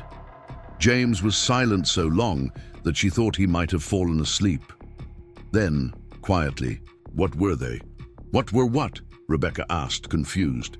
"Your dreams," James clarified. "Your desires, the ones that had no place in Richmond society." Rebecca stared into the fire, searching for an answer. What had she wanted? That young girl who fled her father's house on a cold March morning. Freedom, certainly. Adventure, perhaps. Love, undoubtedly. But beyond these abstractions, "I wanted to create something that was entirely mine," she said finally. "Not as someone's daughter or wife or mother, but as myself. Something that would remain even after I was gone." She laughed softly, the sound carrying a hint of bitterness. Childish dreams looking back. "Not childish," James disagreed. "Human. We all want to leave our mark, to know our lives mattered." He shifted in the bed, his voice growing contemplative. "That's why I came to these mountains, I think. To find something valuable, something lasting. Silver was just the obvious. Goal. The true aim was meaning." Rebecca considered this, recognizing the resonance with her own unacknowledged yearnings. "And did you find it before the bear interrupted your search?" James chuckled. "Not silver, certainly. As for meaning..." He paused thoughtfully. "I'm beginning to think it isn't found in mountains or mines, but in moments, in connections." The storm wrapped around the cabin like a physical presence, isolating them from the wider world, creating an intimacy that made such conversations possible. Rebecca lay awake long after James's breathing had deepened into sleep, thinking about connections, about meanings, about dreams deferred and potentially rekindled. Outside, the wind gradually softened, the storm's fury spending itself against the unyielding mountains, leaving behind a world transformed once again by snow and silence. Morning arrived with startling brightness, sunlight reflecting off fresh snow with an intensity that turned the world outside the cabin windows into a sea of diamonds. Rebecca woke early, her body stiff from another night on the floor, but her mind surprisingly clear. The storm had passed, leaving behind nearly 2 feet of new snow and a silence so profound it seemed almost sacred. She rose quietly, glancing toward the bed where James still slept, his breathing deep and even. Sleep softened the lines of his face, making him appear younger, less burdened by whatever ghosts had driven him to these mountains in search of silver and meaning. Rebecca felt a strange protectiveness as she watched him, followed by an immediate discomfort at the intimacy of the moment. She turned away, busying herself with reviving the fire and preparing for the day ahead. The new snow would make checking her rabbit traps difficult, but not impossible. They had ample provisions thanks to the wagon train's generosity, but fresh. Meat would be a welcome addition to their diet, especially for James, who needed protein to rebuild his strength. Rebecca dressed warmly, adding an extra layer beneath Thomas's old coat and wrapping a scarf around her head. "You're going out?" James's voice, still rough with sleep, startled her as she reached for the door bar. Rebecca turned to find him, watching her, propped up on one elbow. "Just to check the traps," she explained. "The storm might have driven rabbits to shelter beneath the pine grove." James frowned, glancing toward the window where frost patterns still obscured much of the glass. "The snow looks deep, dangerous." "I'm familiar with winter conditions," Rebecca reminded him, unsure whether to be irritated or touched by his concern. "I won't go far, and I'll stick to the tree line where the snow isn't as deep." James nodded reluctantly. "Be careful," he said simply. "I'd be poor repayment for your kindness if you had to rescue me while nursing your own injuries." The concept of mutual responsibility, of James feeling obligated to ensure her safety just as she had taken responsibility for his, was oddly comforting. For 5 years, Rebecca had answered to no one, had made decisions without consultation or consideration of another's concerns. There was freedom in such independence, certainly, but also a profound loneliness that she had denied until the wagon train's brief presence had reminded her of what community felt like. "I'll be careful," she promised. "There's coffee brewing and cornbread from yesterday. Help yourself if you're hungry before I return." Outside, the cold was immediate and biting, the temperature well below freezing despite the brilliant sunshine. Rebecca moved carefully, testing each step as she made her way from the cabin to the edge of the forest. The snow reached midway up her calves, making progress slow and tiring. She followed the line of pine trees that bordered the northern edge of the clearing, where overhanging branches had diminished the snow's accumulation. The first 2 traps were empty, though one showed signs of having been triggered and then abandoned, a few tufts of grey fur clinging to the mechanism.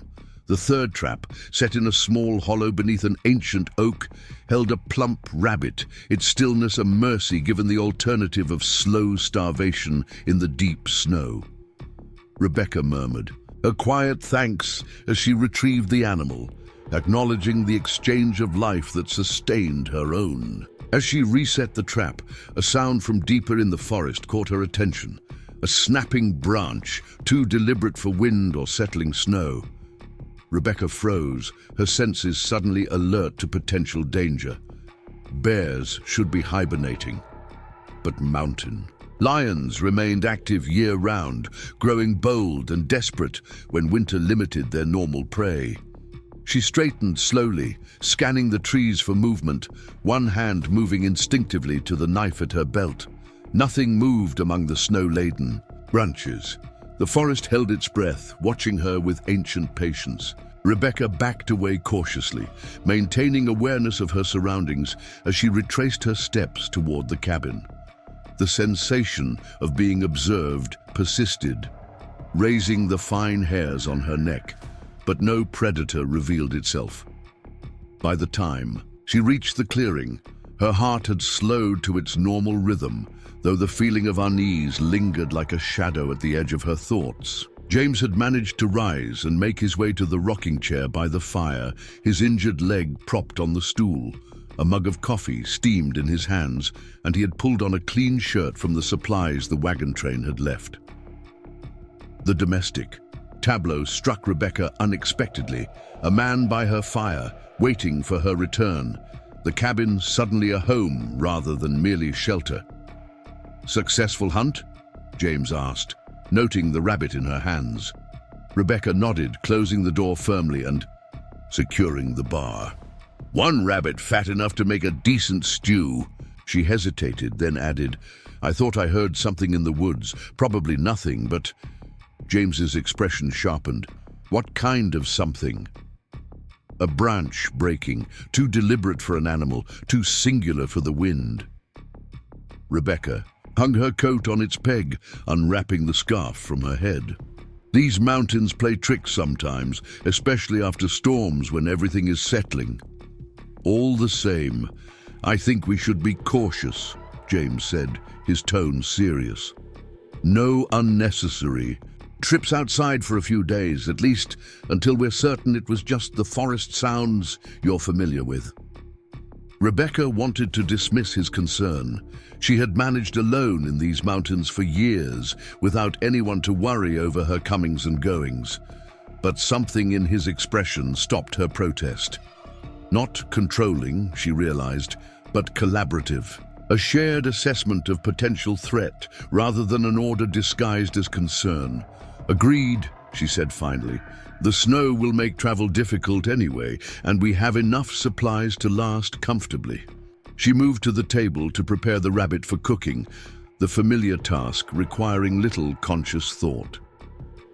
"How is your leg this morning?" James flexed the injured limb carefully. "Better. Still weak, but the pain has subsided considerably." He watched her efficient movements as she worked. "You've done this many times." "Hundreds," Rebecca confirmed, "though usually with smaller rabbits. This one found good shelter during the storm." She separated meat from bone with practiced precision, setting aside the organs and less desirable parts. Nothing was wasted in mountain living. "I've been thinking about your revolver lessons," James said, after a comfortable silence had stretched between them. "Once the snow hardens a bit, perhaps we could try some actual shooting just outside the cabin, where you'd have clear targets without venturing into the forest." Rebecca considered this as she added the rabbit pieces to a pot of water, along with dried herbs and vegetables from their stores. "I'd like that," she decided, "though ammunition is precious out here." "Martha left a fair amount with the revolver," James noted. "Enough for practice, and still plenty for emergencies." Rebecca stirred the pot, adjusting its position over the fire. "You think there might be emergencies requiring a revolver?" James's expression grew thoughtful. "In these mountains, it's always wise to be prepared."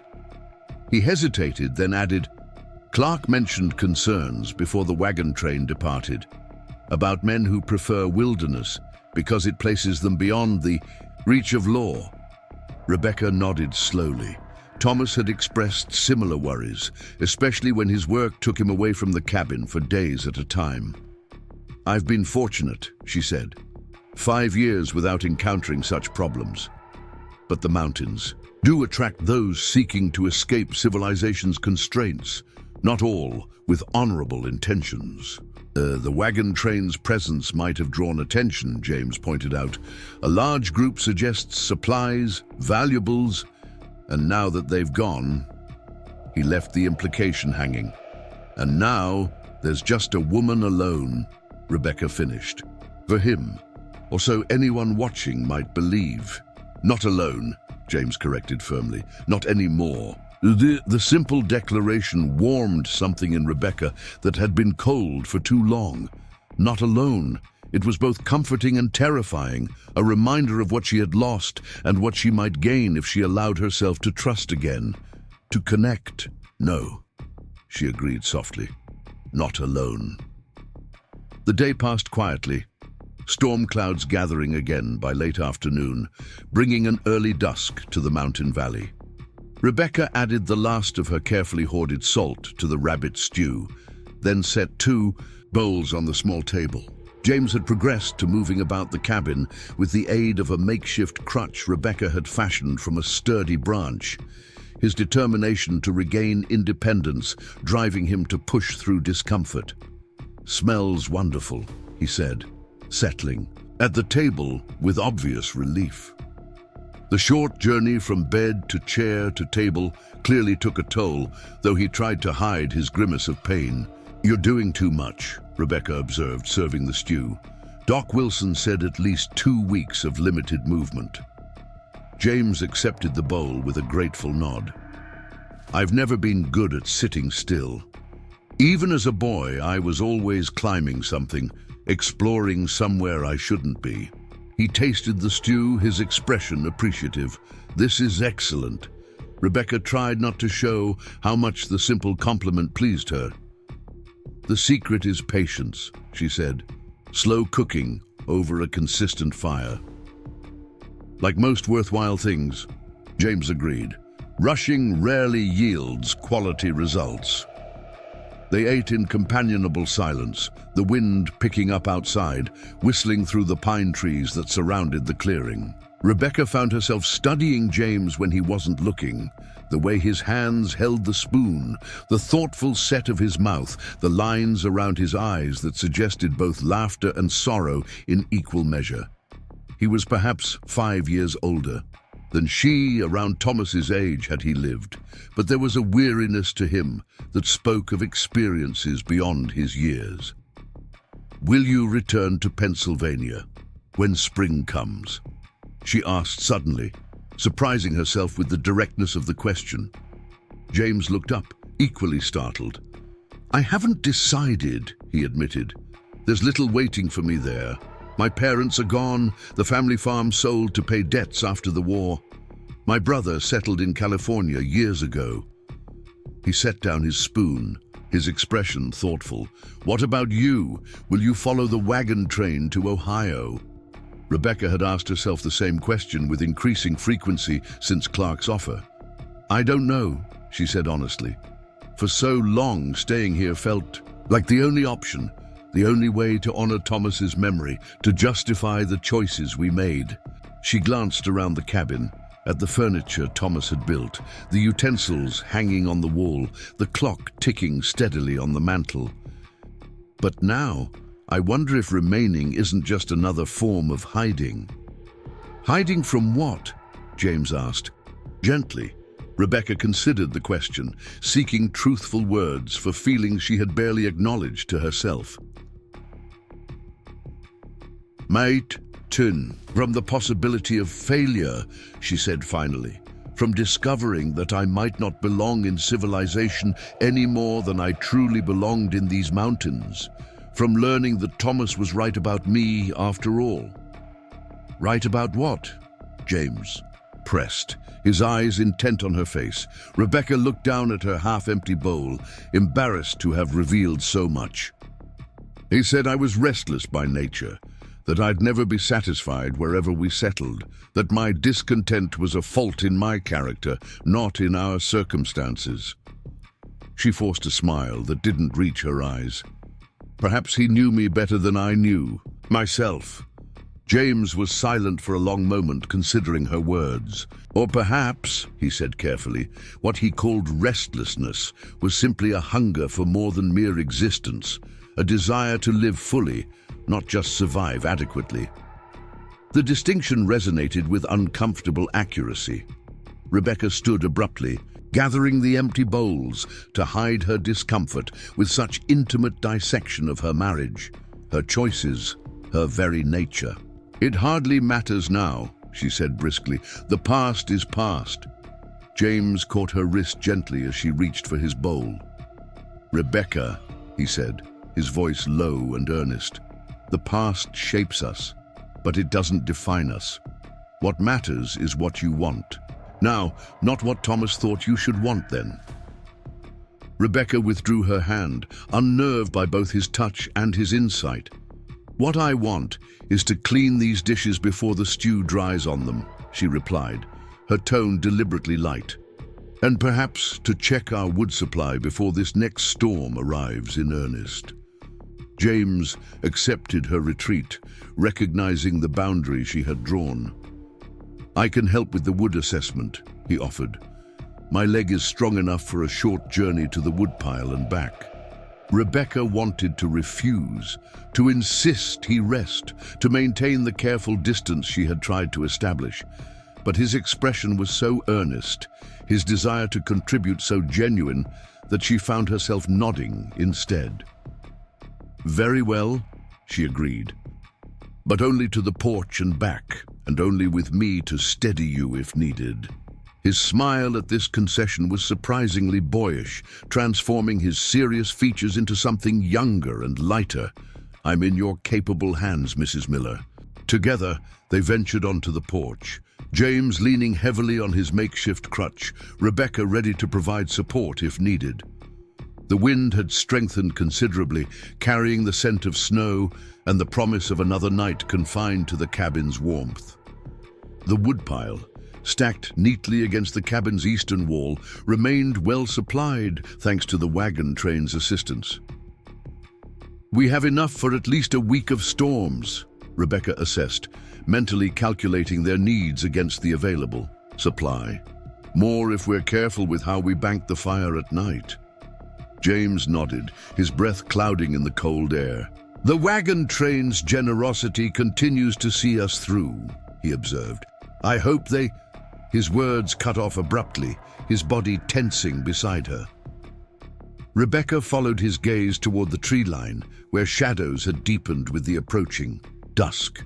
For a moment, she saw nothing unusual, just the familiar silhouettes of pine and oak against the gray winter sky. Then movement caught her eye. A darker shadow separating from the forest, a human figure standing just beyond the clearing, watching the cabin with unmistakable deliberation. "Inside," James said quietly, his hand finding hers. "Now." Rebecca didn't argue, recognizing the wisdom of retreat. They moved back into the cabin with as much haste as James's injury allowed, securing the door behind them. Through the window, the figure remained visible for several seconds more, then melted back into the forest as silently as it had appeared. "You saw that?" James confirmed, his expression grave. Rebecca nodded, her heart beating rapidly despite her attempts at calm. "A man, I think, just watching." "Not just watching," James corrected grimly. "Assessing, calculating." Rebecca moved to check that the shutters were securely latched, her mind racing with unwelcome possibilities. "Perhaps just a traveler," she suggested, though she believed it no more than James appeared to. "Lost in the storm, seeking shelter." "A traveler would approach openly, call out, ask for assistance," James pointed out, "not lurk at the forest's edge, observing unseen." He made his way to the shelf where Martha's revolver was stored, checking that it was loaded and ready. "I don't want to alarm you unnecessarily, Rebecca, but I believe we may have unwelcome visitors before long." Rebecca felt strangely calm despite the potential threat. 5 years of mountain survival had taught her to face danger with practicality rather than panic, We have shelter, heat, food, and weapons, she assessed. Better circumstances than many face in these mountains during winter. James looked at her with undisguised admiration. Your composure is remarkable, he said. Most women, most men for that matter, would be terrified. Rebecca shrugged, unwilling to accept praise for what was simply necessity. Fear doesn't warm the cabin or secure the doors, she said practically. It only clouds judgment when clarity is most needed. They spent the evening making quiet preparations, checking that the rifle was clean and loaded, positioning furniture to provide additional barriers if needed, establishing a watch schedule for the night. James insisted on taking the first shift, despite Rebecca's concerns about his still healing leg. I'll rest better, knowing you've had some sleep, he explained, and I can keep watch from the rocking chair just as effectively as standing. Rebecca relented, recognizing the logic of his argument and the determination behind it. They spoke little as darkness fell completely, each lost in private thoughts about what the night might bring. When Rebecca finally lay down on her pallet, wrapped in the blankets that had become familiar over the past weeks, she found sleep elusive despite her physical fatigue. James, she said softly, uncertain if he was still awake. Yes? His response was immediate, suggesting he too found rest difficult to achieve. If something happens tonight, she began carefully, if there's trouble, nothing will happen that we can't handle together, he interrupted, his voice carrying more confidence than perhaps he felt. But if it eases your mind to make plans, then let's do so. Rebecca sat up, drawing her knees to her chest beneath the blankets. In the firelight, James's profile was strong against the cabin's shadows, his attention focused on the window where occasional snowflakes drifted past in the wind. If strangers force their way in, she said calmly, we have limited options. The cabin has only the main door and the small window in the back wall. Both can be defended if necessary. James nodded, appreciating her practical approach. The revolver has 6 shots, the rifle perhaps 10 with the ammunition we have, more than enough to discourage most threats. Rebecca hesitated, then voiced the concern that had been growing since they spotted the watcher in the forest. What if it's not just 1 or 2 men? What if there are more? James's expression grew somber. Then we adapt. Use what advantages we have. Your knowledge of the terrain, our combined determination, the shelter of these walls. He looked at her directly. I won't pretend the situation couldn't become dangerous, Rebecca, but I promise you this. Whatever happens, we face it together. I won't abandon you, and I won't surrender without ensuring your safety. The vehemence in his voice startled her, the depth of his commitment unexpected after such a relatively brief acquaintance. You barely know me, she said quietly. Why would you risk yourself so completely for a stranger? James was silent. For a long moment, the fires crackling the only sound in the cabin. You're not a stranger, he said finally. Not anymore. You saved my life, Rebecca. Not just by taking me in when I was wounded, but by giving me a reason to fight, to recover, to rediscover purpose.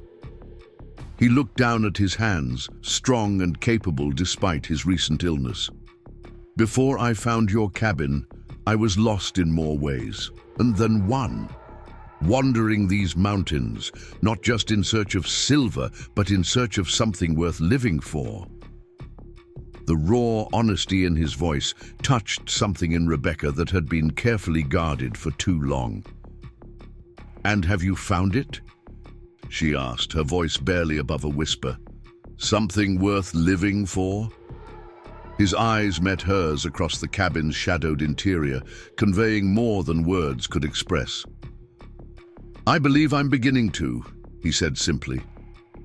The moment stretched. Between them, charged with meaning neither seemed ready to articulate fully. Rebecca looked away first, her heart beating with an unfamiliar rhythm. "You should sleep," she said, reverting to practicality as a shield against overwhelming emotion. "I'll take the watch now." James didn't argue, sensing her need for space to process his words, his implications. "Wake me at first light," he instructed, settling as comfortably as his injured leg allowed. "Sooner if anything changes." Rebecca nodded, moving to take his place in the rocking chair. The chair still held his warmth, a strange intimacy that both comforted and unsettled her. Through the window, the night was clear now, stars piercing the black sky with cold brilliance, the new snow reflecting their light back toward heaven. No shadows moved at the forest's edge, no figures watched from the trees. Just the ancient mountains keeping their own counsel, indifferent to human concerns. The night passed without incident, each taking their turn at watch while the other rested. Morning brought fresh snow, but no sign of the mysterious observer from the previous evening. Rebecca prepared a simple breakfast of cornmeal porridge sweetened with the last of their honey, hoping the modest feast would fortify them for whatever the day might bring. "I've been thinking," James said as they ate, "about Ohio." Rebecca looked up, surprised by this apparent change of subject. "What about it?" "Clark's offer to join the settlement they're establishing," James clarified. "You said you hadn't decided whether to go when spring arrives." Rebecca nodded cautiously, unsure where this conversation was leading. "I'm still considering the possibilities." James set down his spoon, his expression earnest. "What if we went together?" The question hung in the air between them, laden with implications neither had voiced directly. Together, not merely traveling the same path, but choosing it as a shared journey. Rebecca felt her breath catch, unprepared for the direction his thoughts had taken. "Together," she repeated, the word feeling strange on her tongue after so many years of solitude. James nodded, watching her face carefully. "It makes practical sense. Traveling is safer with a companion, especially through territories where lore is still more concept than reality. We could combine our resources, share the journey's burdens." He hesitated, then added more softly, "And perhaps discover if what's growing between us here might flourish even more strongly in a place of new beginnings." Rebecca set down her own spoon, trying to organize thoughts that suddenly seemed scattered like leaves in a windstorm. What was growing between them?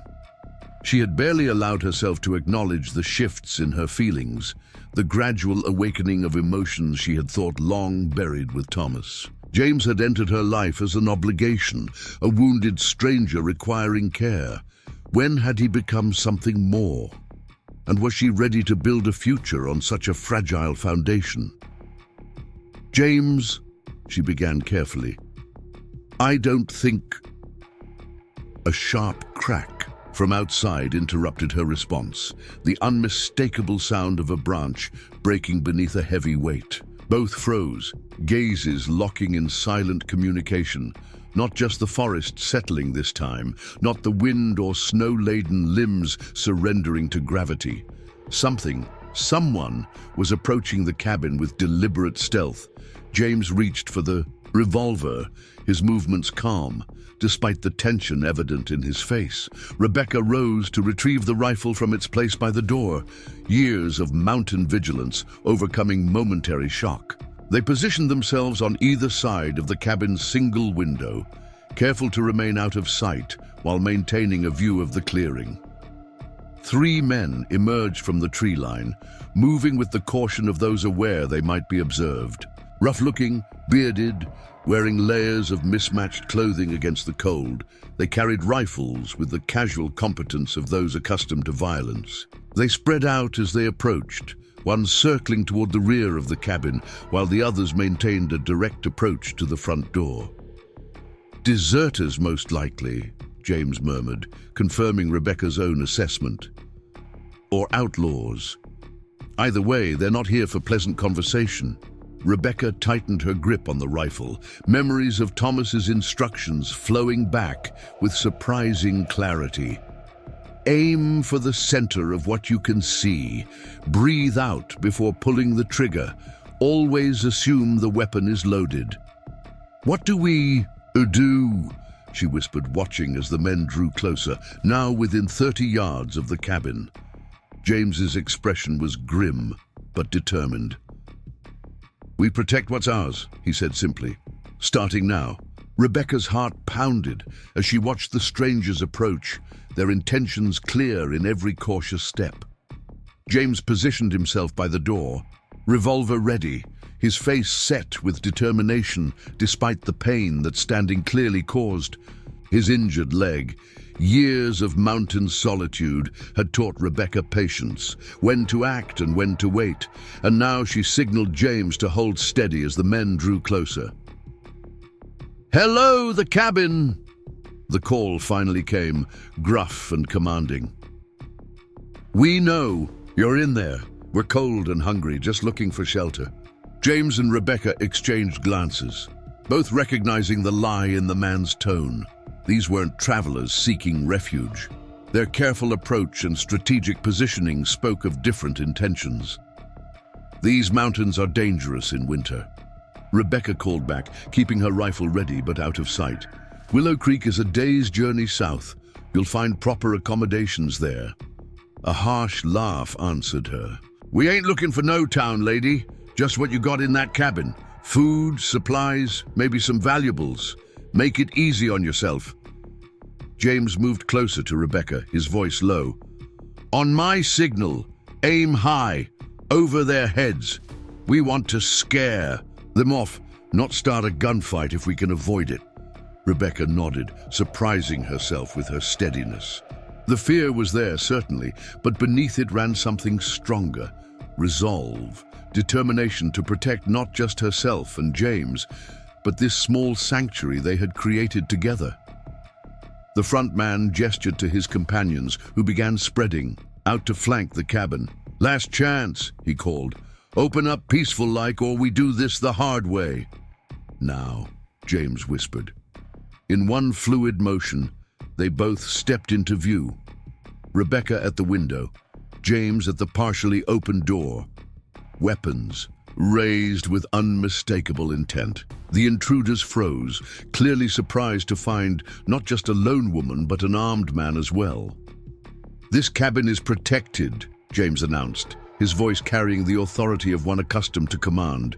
"Move on while you still can." The leader hesitated, reassessing the situation. A woman alone would have been easy prey.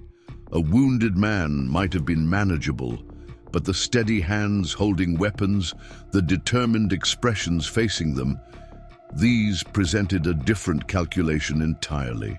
"Could rush them," one of the men muttered. "3 against 2. 3 against 2 with firearms and solid walls," the leader corrected, already backing away.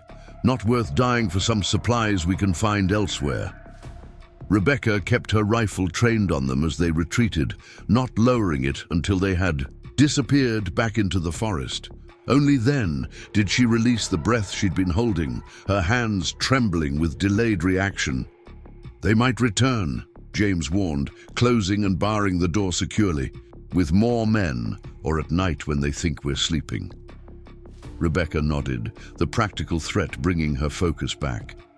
"We'll take turns watching as we did last night. They won't catch us unprepared." But as the day progressed with no sign of the intruders, tension gradually eased. By evening, they had established a new routine of vigilance without panic, preparedness without fear. As darkness fell, they sat close by the fire, the shared danger having dissolved the careful distance Rebecca had maintained. "You never answered my question," James said suddenly, "about Ohio." Rebecca stared into the flames, remembering the moment before the interruption. "You asked if we might go together."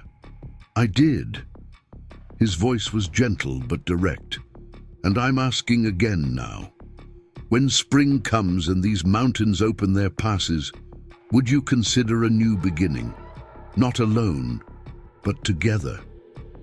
Rebecca turned to face him fully, studying the features that had become so familiar in such a short time.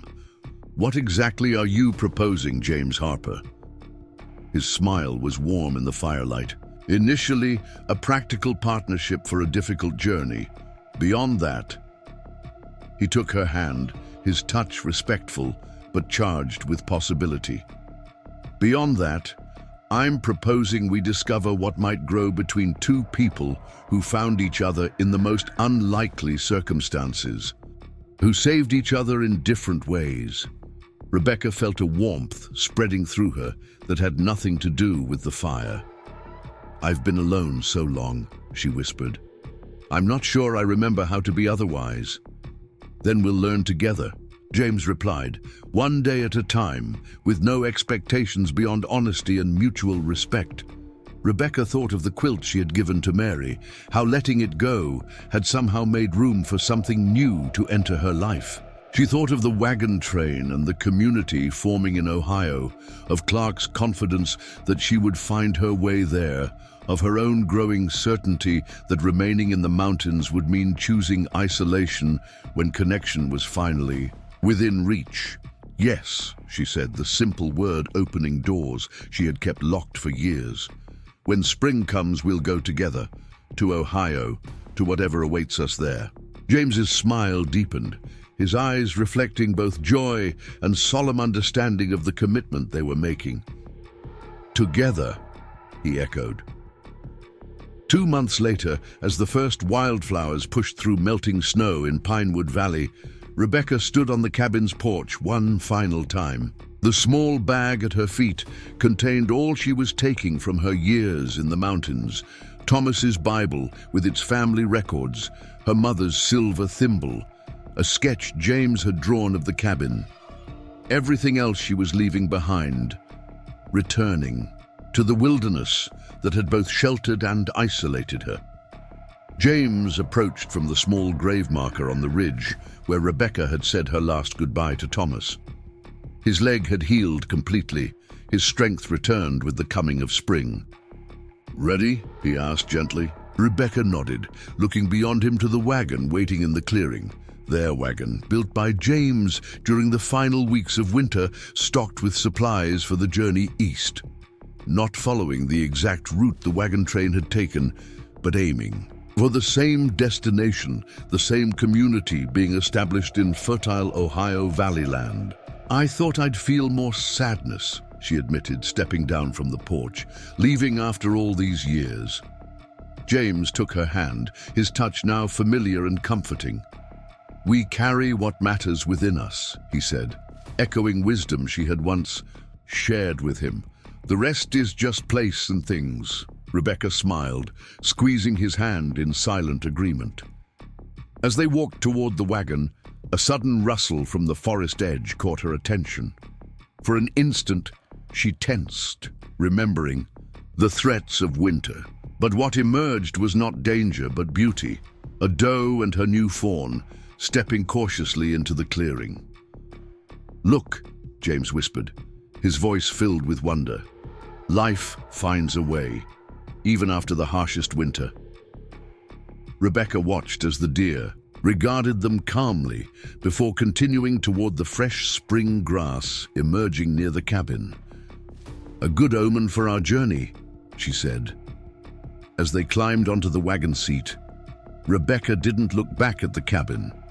Instead, she gazed east toward the rising sun, toward Ohio, toward a future chosen rather than accepted.